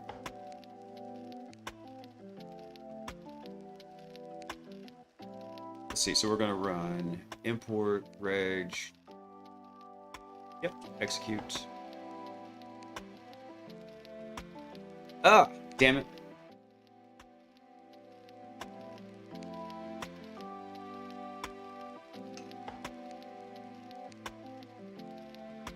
Missing this right here. There we go. Because this part wasn't closed off right here. Yep, so that should close it out. All the little syntax errors that want to eat you. Let me look at something on this real quick.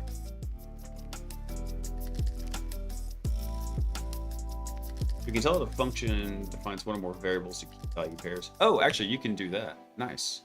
So what we could do is we could do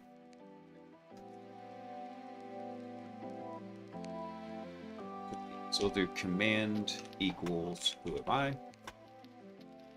If I need to do another tac D in here, I'm going to do it anyway. We'll do target URL is going to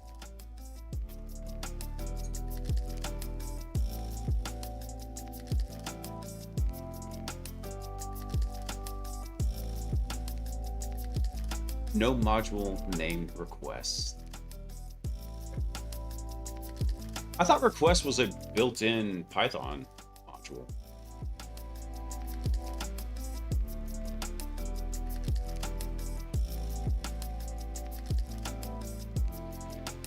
Actually, I think there's an error to this code anyway, because really what we had to do, rather than printing the requests out here, what we need to do is print the content to it. Is it rec? Is that the one that's built in? I have to go redo this.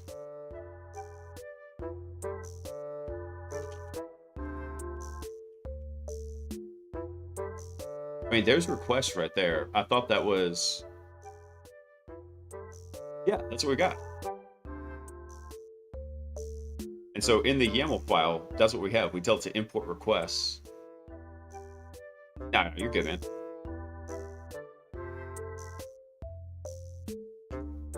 Let's see. Well, that's annoying.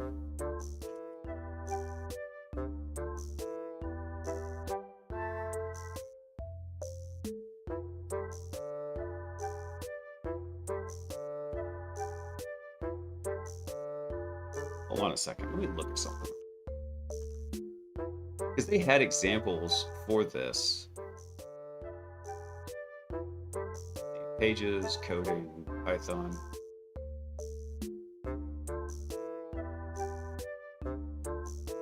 So like in here okay, so the example they did was import random. Import requests. Like, so what's wrong with my import requests?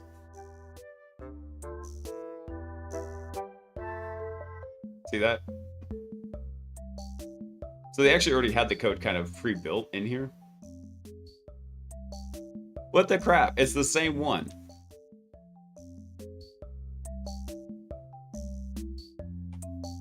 Hold on, I'm gonna try something here real fast. It's something dumb.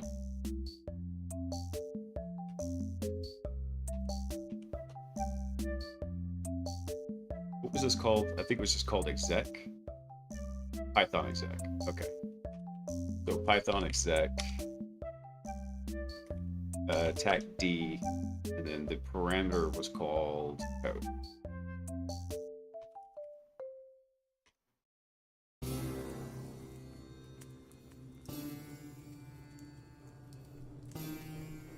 Okay, so what we'll do is single quote this real fast. And then I'm gonna try this by hand here real fast. Let's see, where was our target URL is right here. And this key was CMD, and the value for that should be who am I?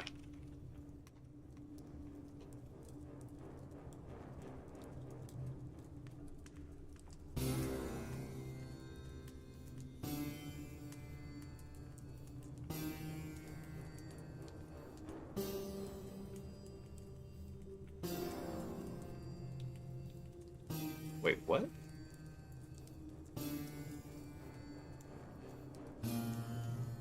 That's an absolute path. No, never mind. Comment it out.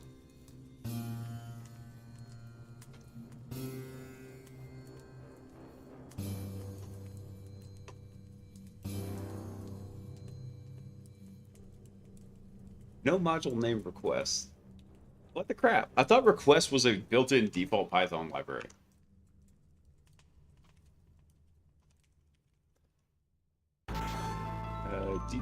Default Python.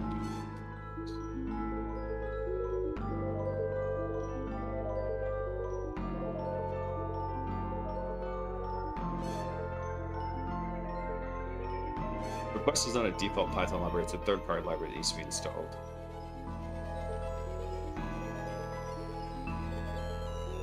Man, is my Python knowledge so old that this was 5 years ago that they made it where it was not standard?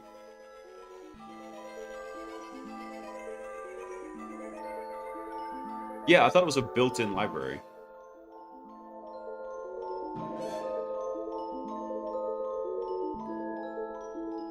So apparently you're supposed to do Python tac-im pip install requests. I wonder if we could actually run this ahead of the code and actually have it do that. Let's go try this.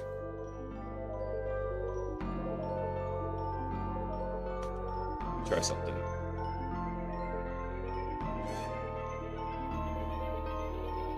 Let's see if I can jankify this real fast.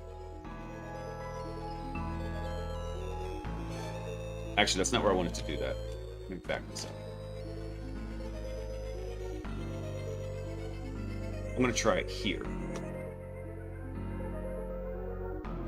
So when we run this again, hopefully it will go install requests and then do it.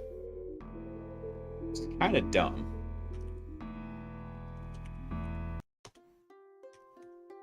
Again, why I stress testing your tooling.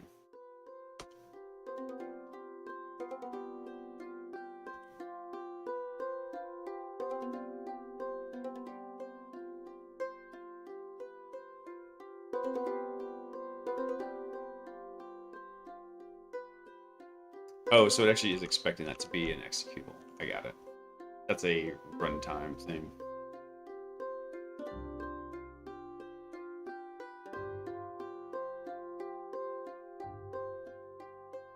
Well, one thing we could also do is we could change the Python container. So rather than doing 3.7 Alpine, we could try a different container.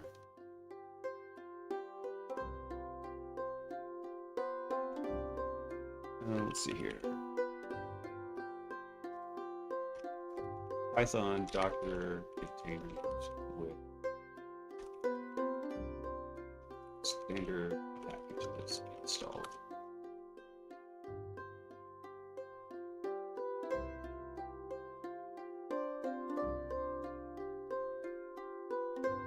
Let's see, so the Python version 1 image includes the Debian packages. Maybe we just take Alpine out. Hey, Hacker, what's up, man?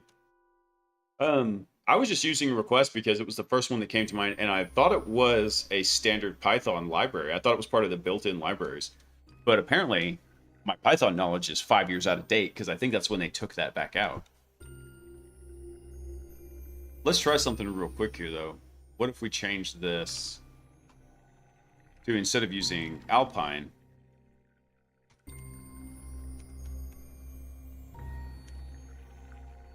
we'll just use the full 3.7 Python. And then take this line out.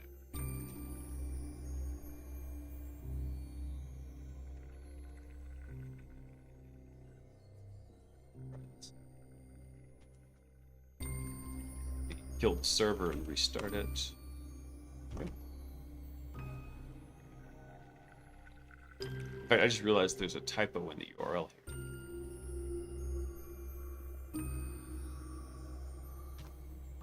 Get that real quick.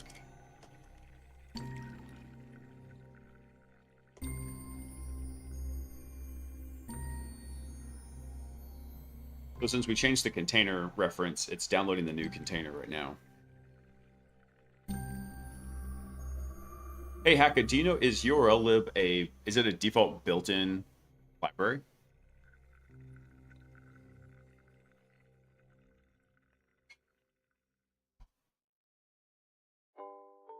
Yeah, okay. Well, if this doesn't work, then we'll just swap over to that.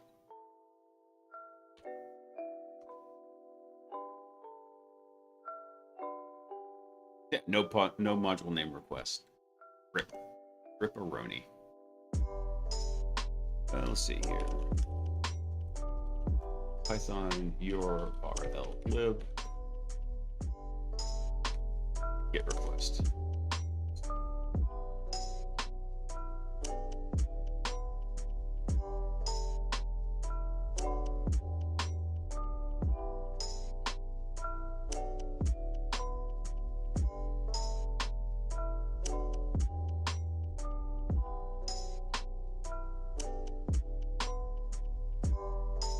Now, does URLlib have a... Will this automatically do URL encoding? That's one of the kickers too, also. Because we're going to be sending complex commands and we need to make sure they're properly URL encoded when we do this.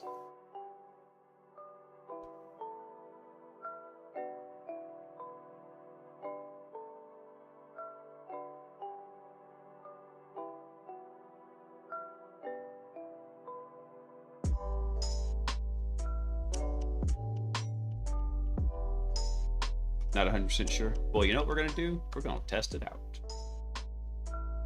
Back over here.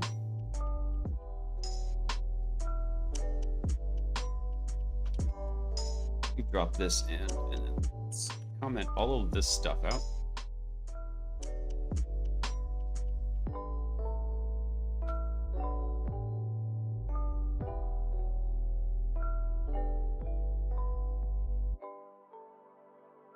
Doesn't look like it might. Let's see.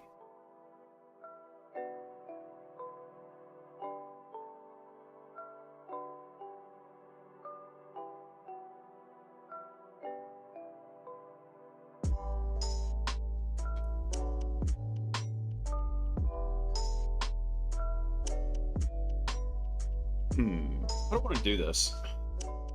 So that was the main reason we were using the requests, is because we wanted it to.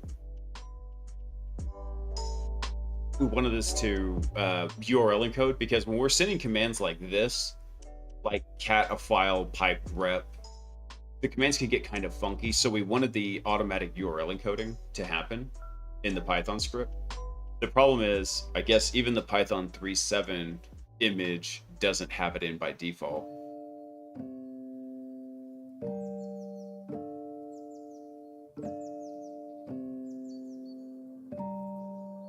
Let me try one other thing here. I'm going to change this back. So let's take this out. Let's put this back over to Alpine. It'll be plenty fine. Let's try TACM pip.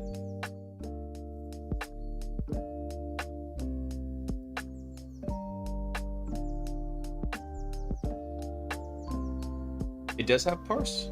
Oh, well, if that's the case, then we could definitely make this one. Snap.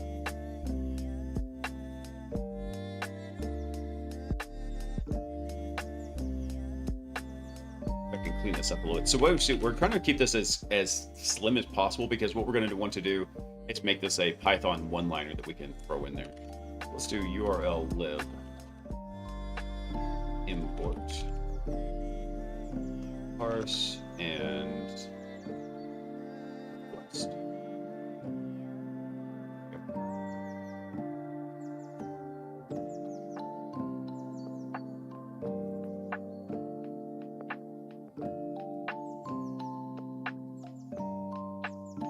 And let's check this out real fast here.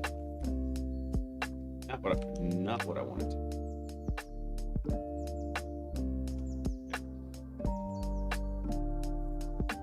Let's copy this command as our example right here.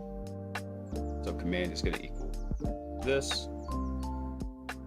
And then let's just do a quick print on it fast. So what we'll do is we'll print parse CMD.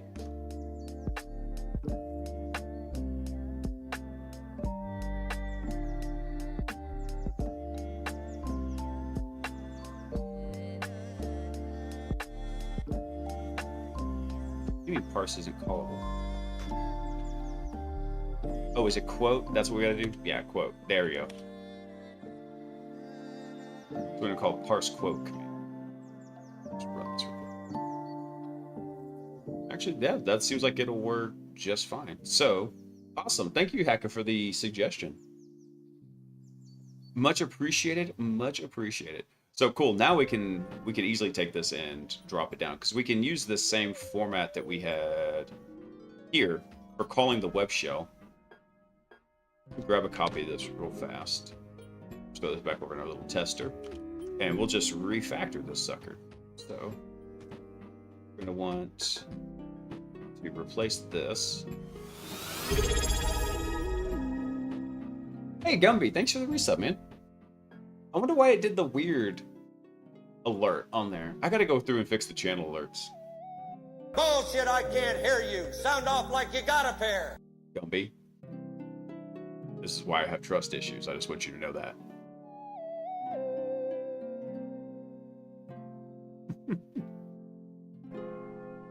Let's see.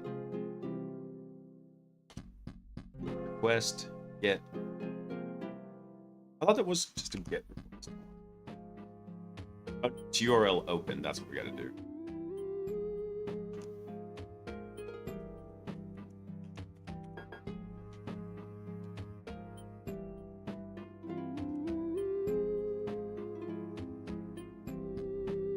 I wish it had a very simple, like, hey, just go do a GET request. Rip. It's annoying. Man, I'm doing all right.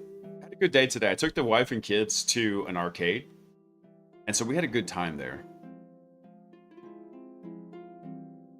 Let's see. Kids had a blast playing. It's an excuse for the adults to drink, even though I don't drink. I get it. All right, let me build this out down here.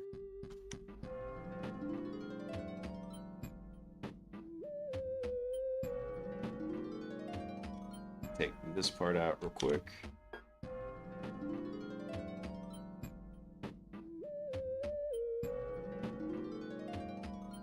Can I not just call this directly?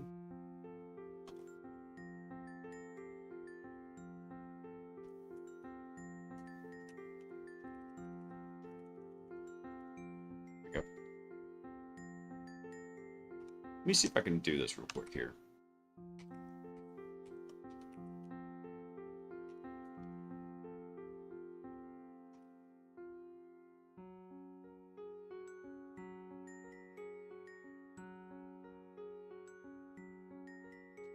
What methods do we have? Because I don't want, if I can avoid this with statement in here, I want to.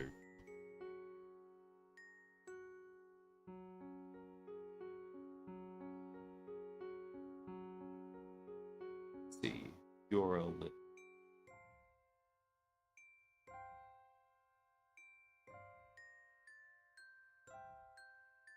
So everybody's doing it with the using the with condition. It's not what I wanted to do. I mean, it will work. Just a pain. I mean, we can make this work.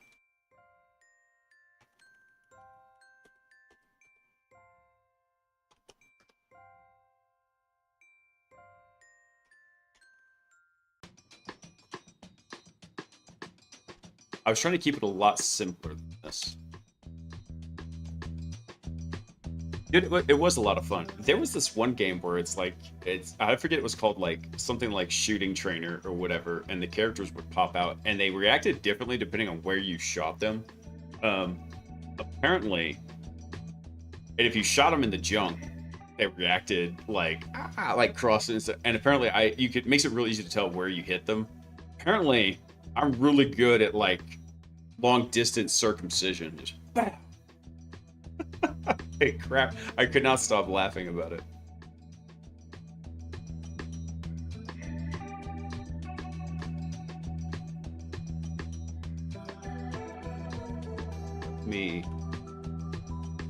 Let's refactor this a little bit because I'm gonna get the code working and then we're gonna have to bust it down into its component parts here. What I'm gonna do is I'm thinking about doing a format string here. This.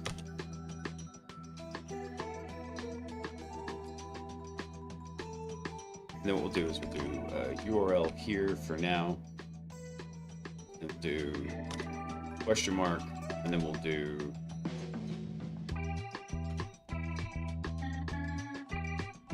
cmd equal. What did we have? We had, yeah, parse. That's what we had. Parse.quote. This one here will be parse quotes, and then we want to parse into CMD, just like that. I think that's what we want to do.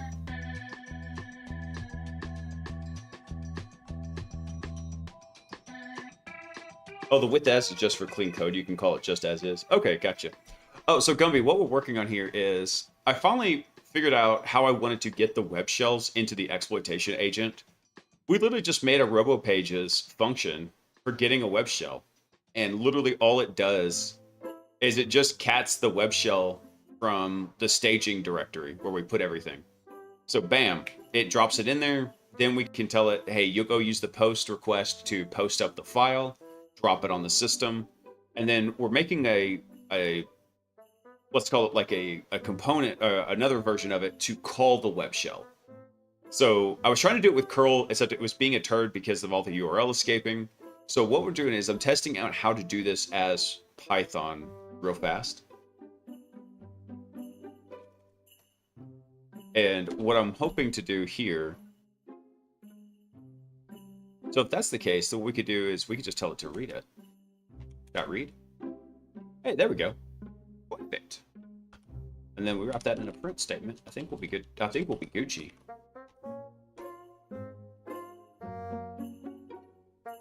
Yeah, let's try this. So eventually what should happen is there will be there's a get web shell function that RoboPages will serve up the web shell.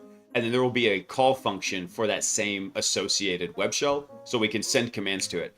That would actually get us most of the way through the exploitation agent. We just have to have it figure out the tasking and logic for getting to that point of realizing, hey, we can upload it. We need to troubleshoot the upload parameters and figure out how do we bypass the error messages and get it onto the system.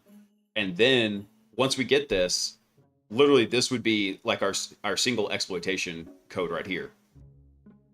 So, because you got to remember, in the host field over here, where was that? It was in states. In our host field, we have an initial access exploit. And originally, right now it's a string. I'm thinking I might modify this a bit. I've got this, basically, this is a placeholder right now in the structure. But eventually what should happen is this should be something that is very simple for the language model to realize. It's almost like it's a tool, something it could call, that it could execute it. And in fact, this might just be Python in here that it might do. So in fact, rather than calling it, what we might do is, heck, this might even just return the Python that we could then take over to the actual Python exec. So rather than trying to have this run in Python, do it differently. I'm trying to get options here on how we want the exploitation agent to actually get that single code execution on there so that we can then hand it off to the PostX tool. That's what we're working on right now. So we're working on developing a little bit of the tooling for it at the moment. Let me take this out. Don't need that. So I'm just testing it real fast with this little testing script. Let's go see what happens. Let's see.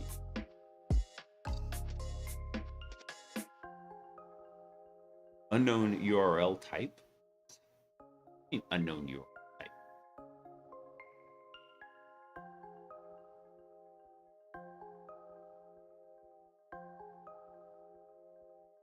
Yeah, that should reference the URL. Oh, that should not be $1 in there. The dollar is supposed to be over here.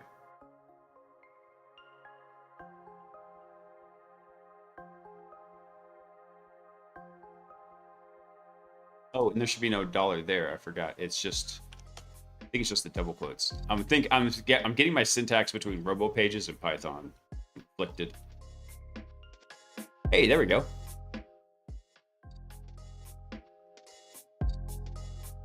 Nice. So this gives us this back. If we could tell it to ignore all of this stuff here.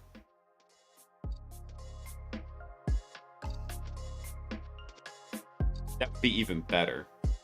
Right here. And just literally get the command output. That would be nice. So enabled function system shell exec pass-through using system as shell command. Then test. Bam. I mean, really what we could do is figure out how long this line is and just tell it to ignore the first several bytes, but it's whatever. This should still give us the output back.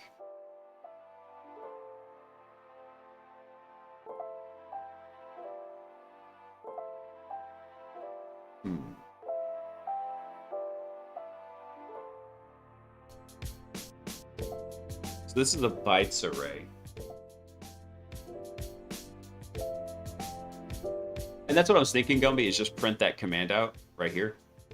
And literally just, because what RoboPages can do is it could do a little bit of string interpolation in here, but it would still need a way to, like, get this.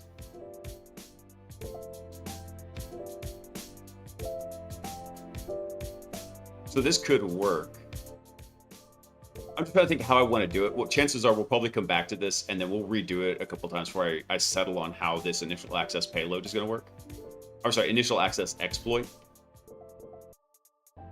Really, that should be initial access payload. Yeah, whatever. I'll leave it as is for now. Let's see. Anything else I want to do with this? I think so. What we can do is we can take this, come over here to our good old PHP.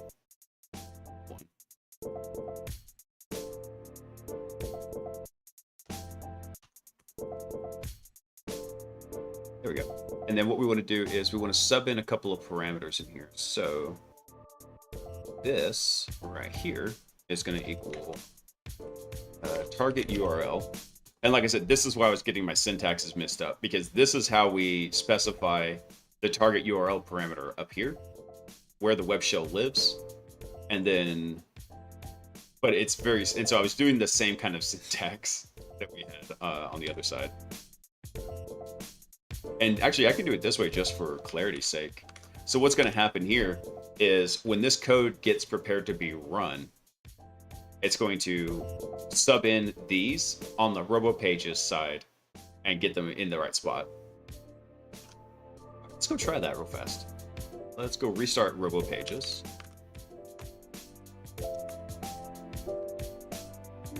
And then let's see, command is who am I, target is uploads Diceco PHP 5.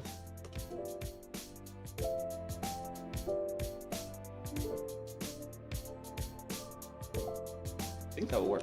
Let's try it.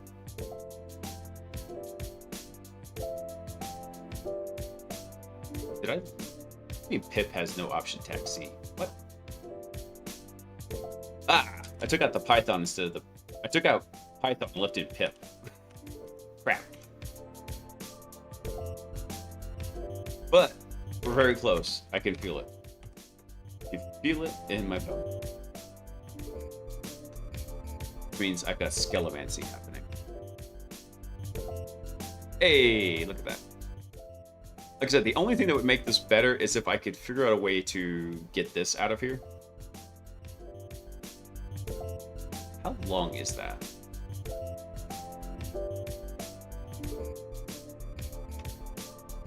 Let me see something here. Echo tech in.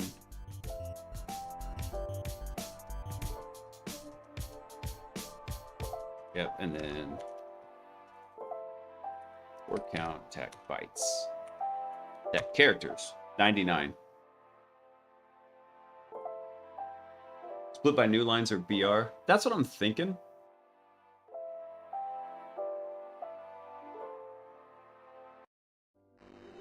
Or even just split by this. Let me see.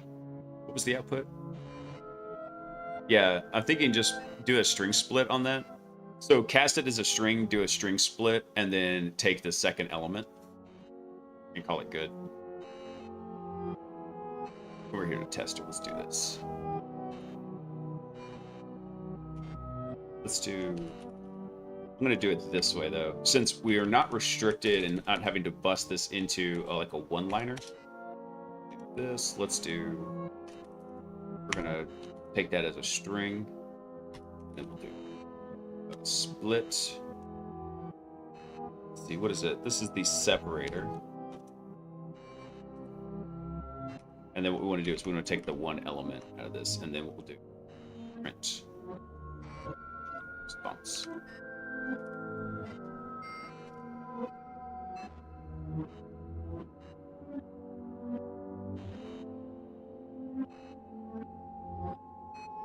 Apparently that wasn't the one I wanted. Number 2. That wasn't the one I wanted either. Third time's a charm? Hey, there we go.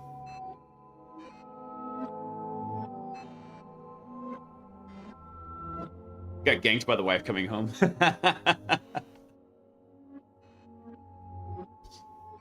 You can decode after read. Let's try that. I wonder what that does.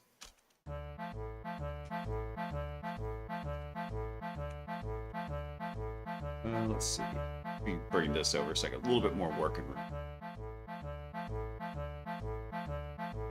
So you're saying instead of casting it as a string, do a dot decode?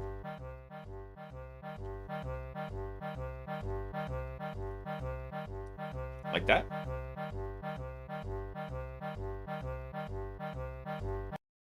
Oh, look at that. That's kind of cool. Nice. Okay. What's that return as? Does that just make response a string in here?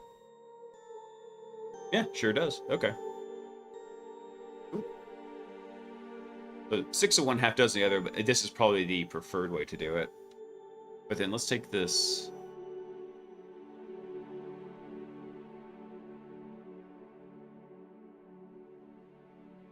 What was the output from this?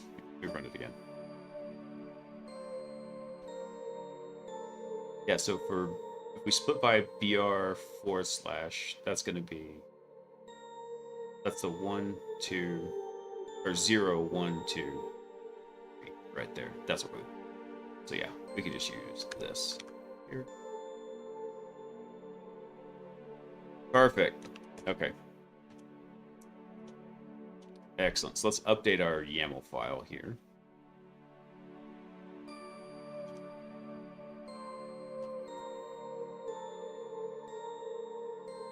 Easy peasy, lemon squeezy. Or as my nephew would say, it's difficult, difficult, lemon, difficult.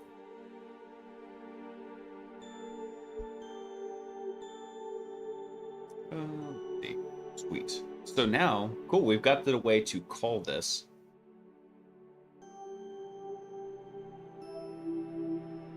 I mean, another thing we could do, now that we've got this,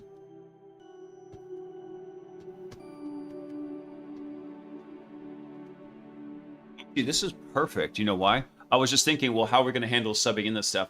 We don't need to. This initial access exploit here is tied to the host object itself.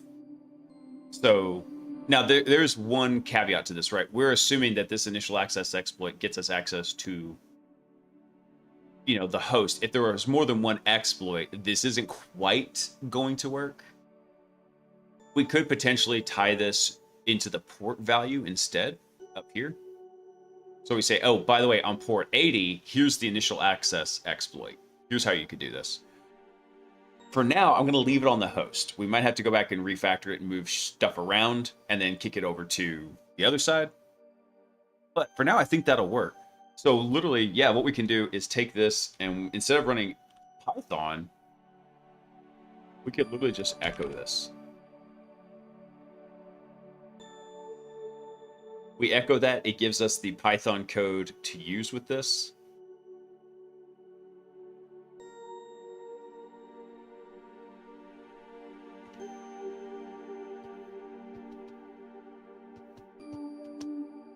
Let me just verify it real quick, but I think that'll work.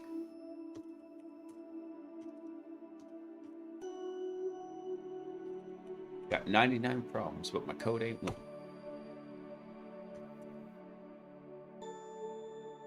There we go. Nice. Very cool. So now we've got a nice little... And we even could drop this down into like being one line of code if we wanted to. But I think this is fine. It's so beautiful. I'm staring at it for hours.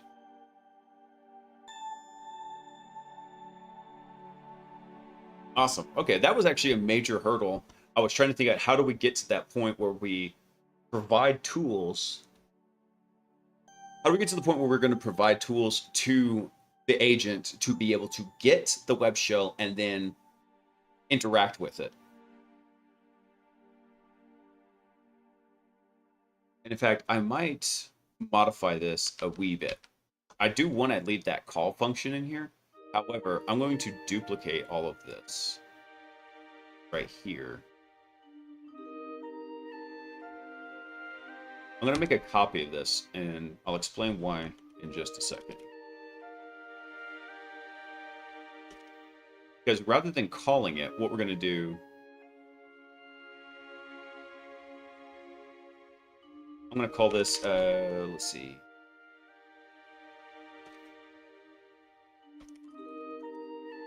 Generate. Actually, yeah, that's what I'm going to call it. No, hang on. here. Get PHP, web shell, dice go. And this is going to look ugly. Initial access exploit. There we go. And this is the one that what I want it to do is to use this to... What I would think it would do is, hey, we're going to use this to go get the actual exploit code. So this would be the echo version here. And we'll just stick to using Python 3.7 Alpine because we've already got a copy of it. We can use it as a very basic Python execution environment. Let's see. Description. This one will actually... Yeah, this will actually send a command to... send a command to a Dicego PHP web shell. This one right here will... What's this? Generate Python code for a Dicego web shell initial access exploit. And it would help if I could spell initial correctly. There we go. So we can leave the rest the same, changing the description because the language model will use the description to kind of decide where it's going to route stuff. So, hey, Cypher, what's up, man? Awesome. I feel so much better having this in here. So I think that's all I need to change for that. I want to go commit this stuff real quick. 18 files changed. Well, crud. Okay. I do need this. Enum agent I'm not worried about. Exec I'm not going to commit just yet. Post update I'm not going to commit just yet. This part I'm going to commit. Prompts I want to go ahead and commit to just for grins and giggles.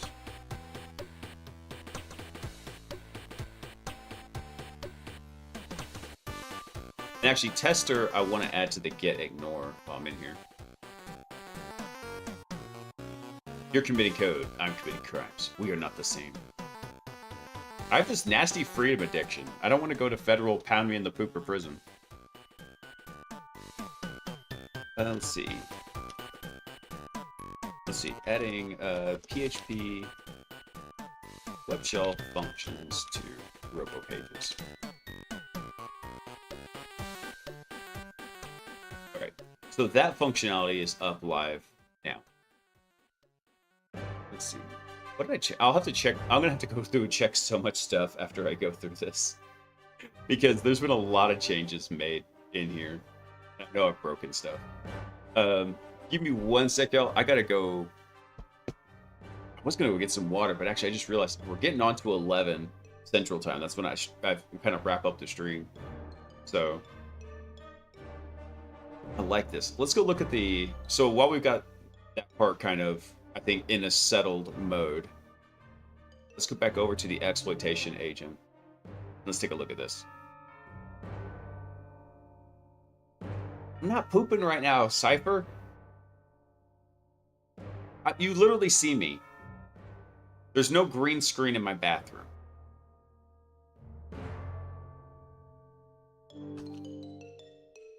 I mean, I don't know how else I can explain this to you.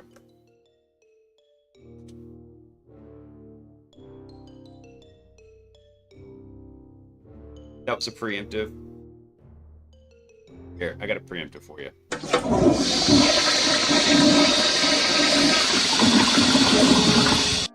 There you go.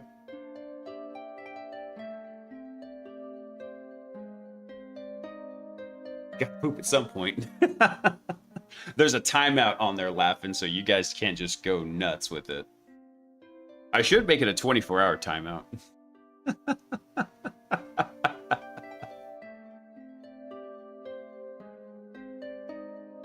That's because the soundboard is, like, it's janky. I haven't done a lot of setting up with it, so the audio is kind of messed up with it.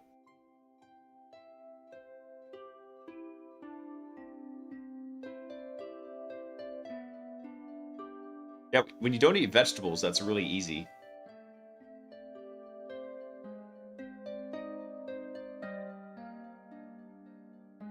All right. So let's look at the exploit suggestion setup here real fast. I don't think I need this code anymore. Now, we've already got this is working just fine, the LLM invoke retry. I don't think we've actually hit a problem with it. But let's look at the prompts here. So the prompt we are using, finally getting back to the exploitation agent, is the exploit suggestion prompt template. Let's read over that real quick and see if we need to massage it any. So it says, you're an expert cybersecurity agent specializing in finding exploits for initial access to a target. Your primary job is to analyze the task and target data to speculate on exploits that could be viable. So additional context may be provided for previously failed exploit attempts that could be modified or avoided. Responses should be in the form of exploit and reason.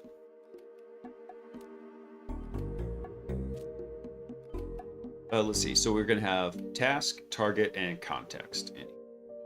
So the target actually should have everything we need in there. The context would be the output from the parent task. This vibe hacking? God, no. No. I'm not using the language model to do any of the coding in here. This is a project for me to do a couple things. One, be better at developing code from scratch. Reading and modifying code, absolutely crush it.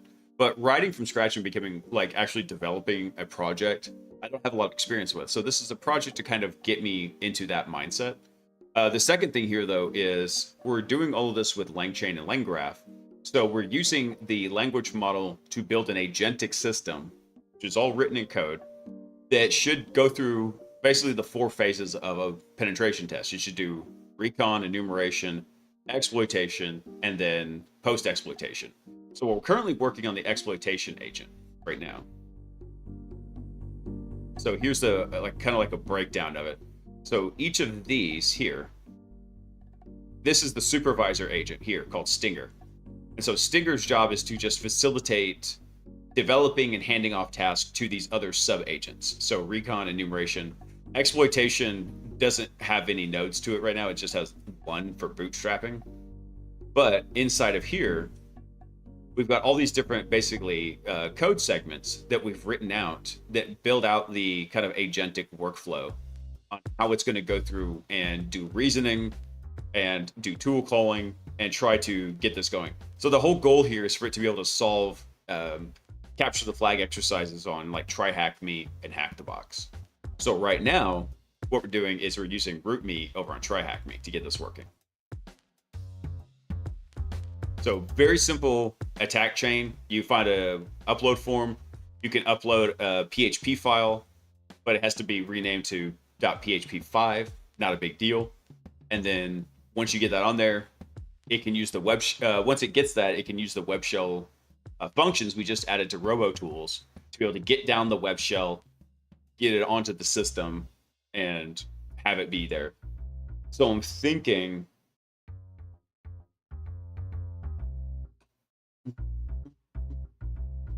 So I'm thinking what we might want to do here. I want to do this. So the idea here, though, was for the exploitation agent, trying not to think about just solving this challenge, but solving challenges in the future, is I'm trying to code into it this idea of speculative tasking. So everything in the everything in the agents runs through this task list. Right now, we generate the task list. Eventually, Stinger will be handling, basically looking at output or generating tasks, or the individual agents will. It will be able to take in our initial instruction, like, hey, by the way, your target is 10.1.1.1. Go hack it and do your thing with it. Well, when that happens, eventually we want it to be able to go through and have like a reasoning, let's say like pipeline setup where it can think about, okay, well, what do I need to do first? Let's do recon. Okay, from the recon, we noticed XYZ. All right, great. Let's generate tasks based on our observations, and then we'll pass those over to enumeration. What did enumeration find? Oh, hey, by the way, there's an upload form on there. Great. Okay, so there's an upload form. Let's pass that over to exploitation to test it for exploits. in theory, exploitation should then, if it succeeds, get an initial access exploit and then pass that over to the post exploitation tool to generate a C2 agent to get it on the system.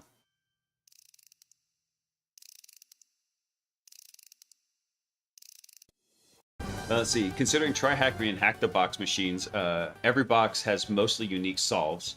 So that could work perfectly for easy boxes, but would fail for the harder things. Possibly. I'm trying to build it with those harder ones in mind and let it kind of think about it as it's going to go through. That's why we're working on the idea of speculative tasking for the exploits. And as we move to harder boxes, we'll find out, hey, there's deficiencies here. We've got to expand here, or we need to rethink how this is going to work in this other situation. So yeah, this is the initial, very, very early development cycle of it. Just trying to get it to solve the easiest of boxes. Later, we'll also include things like sub-agents. So these are like the primary agents. There will be specialty agents that specialize in stuff like exploiting CVEs. So, okay, cool. Can we find CVE code on like ExploitDB, or can we potentially find some on GitHub? And the one on GitHub is going to be interesting because I never trust code from GitHub. So then we're going to have a specialty agent for a secure code audit to look for any potential backdoors or remote code execution that could happen on our system by downloading code from GitHub and running it.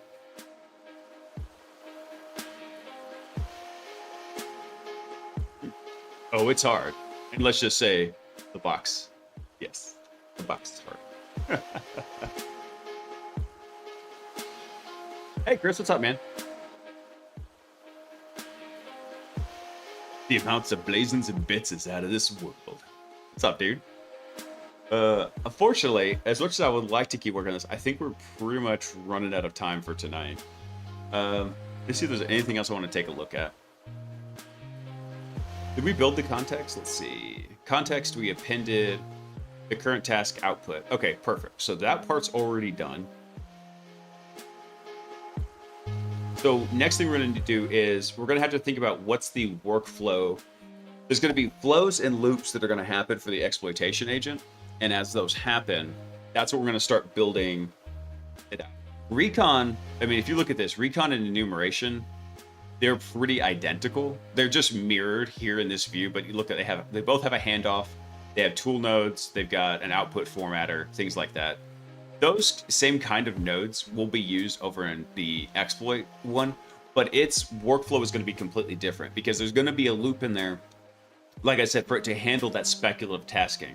So it's going to develop a hypothesis, figure out the steps needed to test that hypothesis, attempt to make corrections when there's errors in the testing, and then ultimately render a verdict of this hypothesis has failed. Let's move on to the next potential exploit. That's the way it's going to run through there.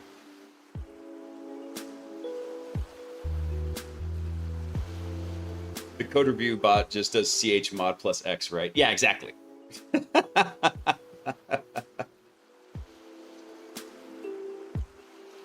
Oh, speaking of raiding out, Laughing, are you streaming tonight? Because I'll wear it over to you again. So yeah, I think we're gonna have to. I think we've got time to wrap it up now. A lot of fun here. I'll tell you what, try hack me. I'll go ahead and I'll give you your 10 minutes back. You're back up the homework, Ryan? All right, no problem, man. Let's go see if anybody's over on InfoSec streams real quick. No, just us. Just us lowly late night hackers. Oh, let's see.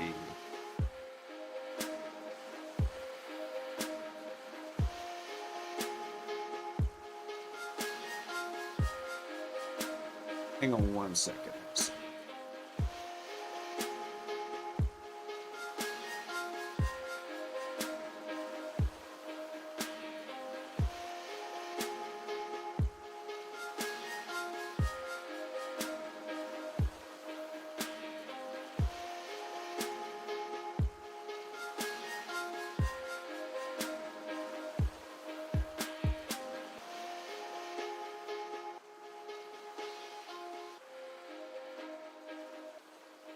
One sec, yo. Here we go. There you go, Hacka, for that killer suggestion of using URL lib. I meant to do that earlier and I got sidetracked.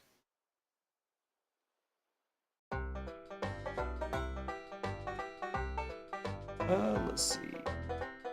Who do we have this on right now?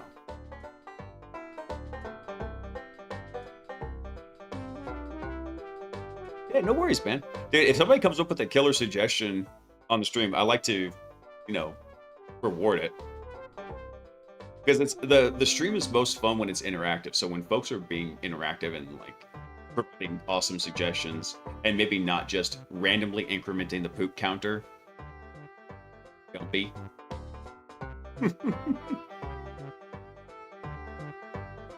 Let's see. Who's on doing anything fun tonight? Let's see.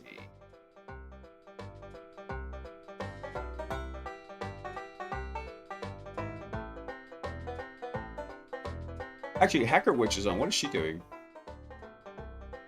She's crocheting right now, so I don't think I'm gonna go right over to her. Dang it, laughing! Quit incrementing the poop counter. Oh, was that you, Cypher, that did that? I thought it was Gumby. Sorry to besmirch Gumby's good name with your shenanigans. Let's see. Who's over in Science and Tech right now? If Science is on, we could go right over to Science. He's a cool guy. Let's see.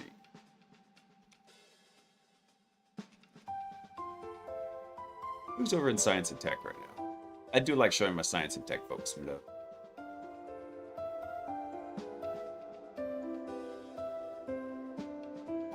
Hyper Ocean. What's this guy doing? Keeping up to date about new cybersecurity trends. All right, let me see what he's doing.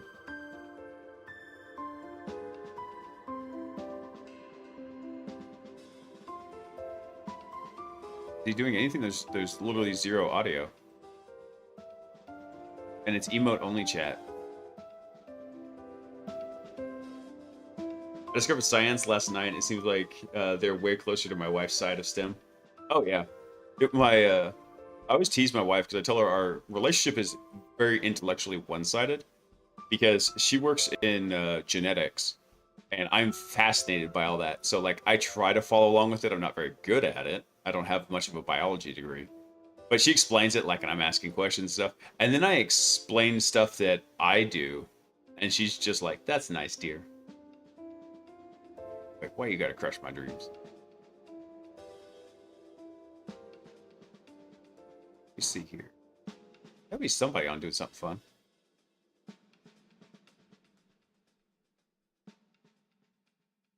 Let's see. Adam's on doing his indie game again.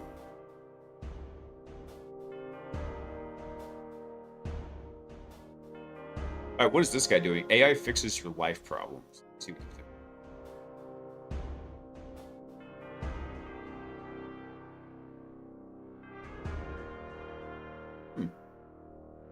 No, he's doing something kind of on topic, so yeah, we'll go maybe give him a raid.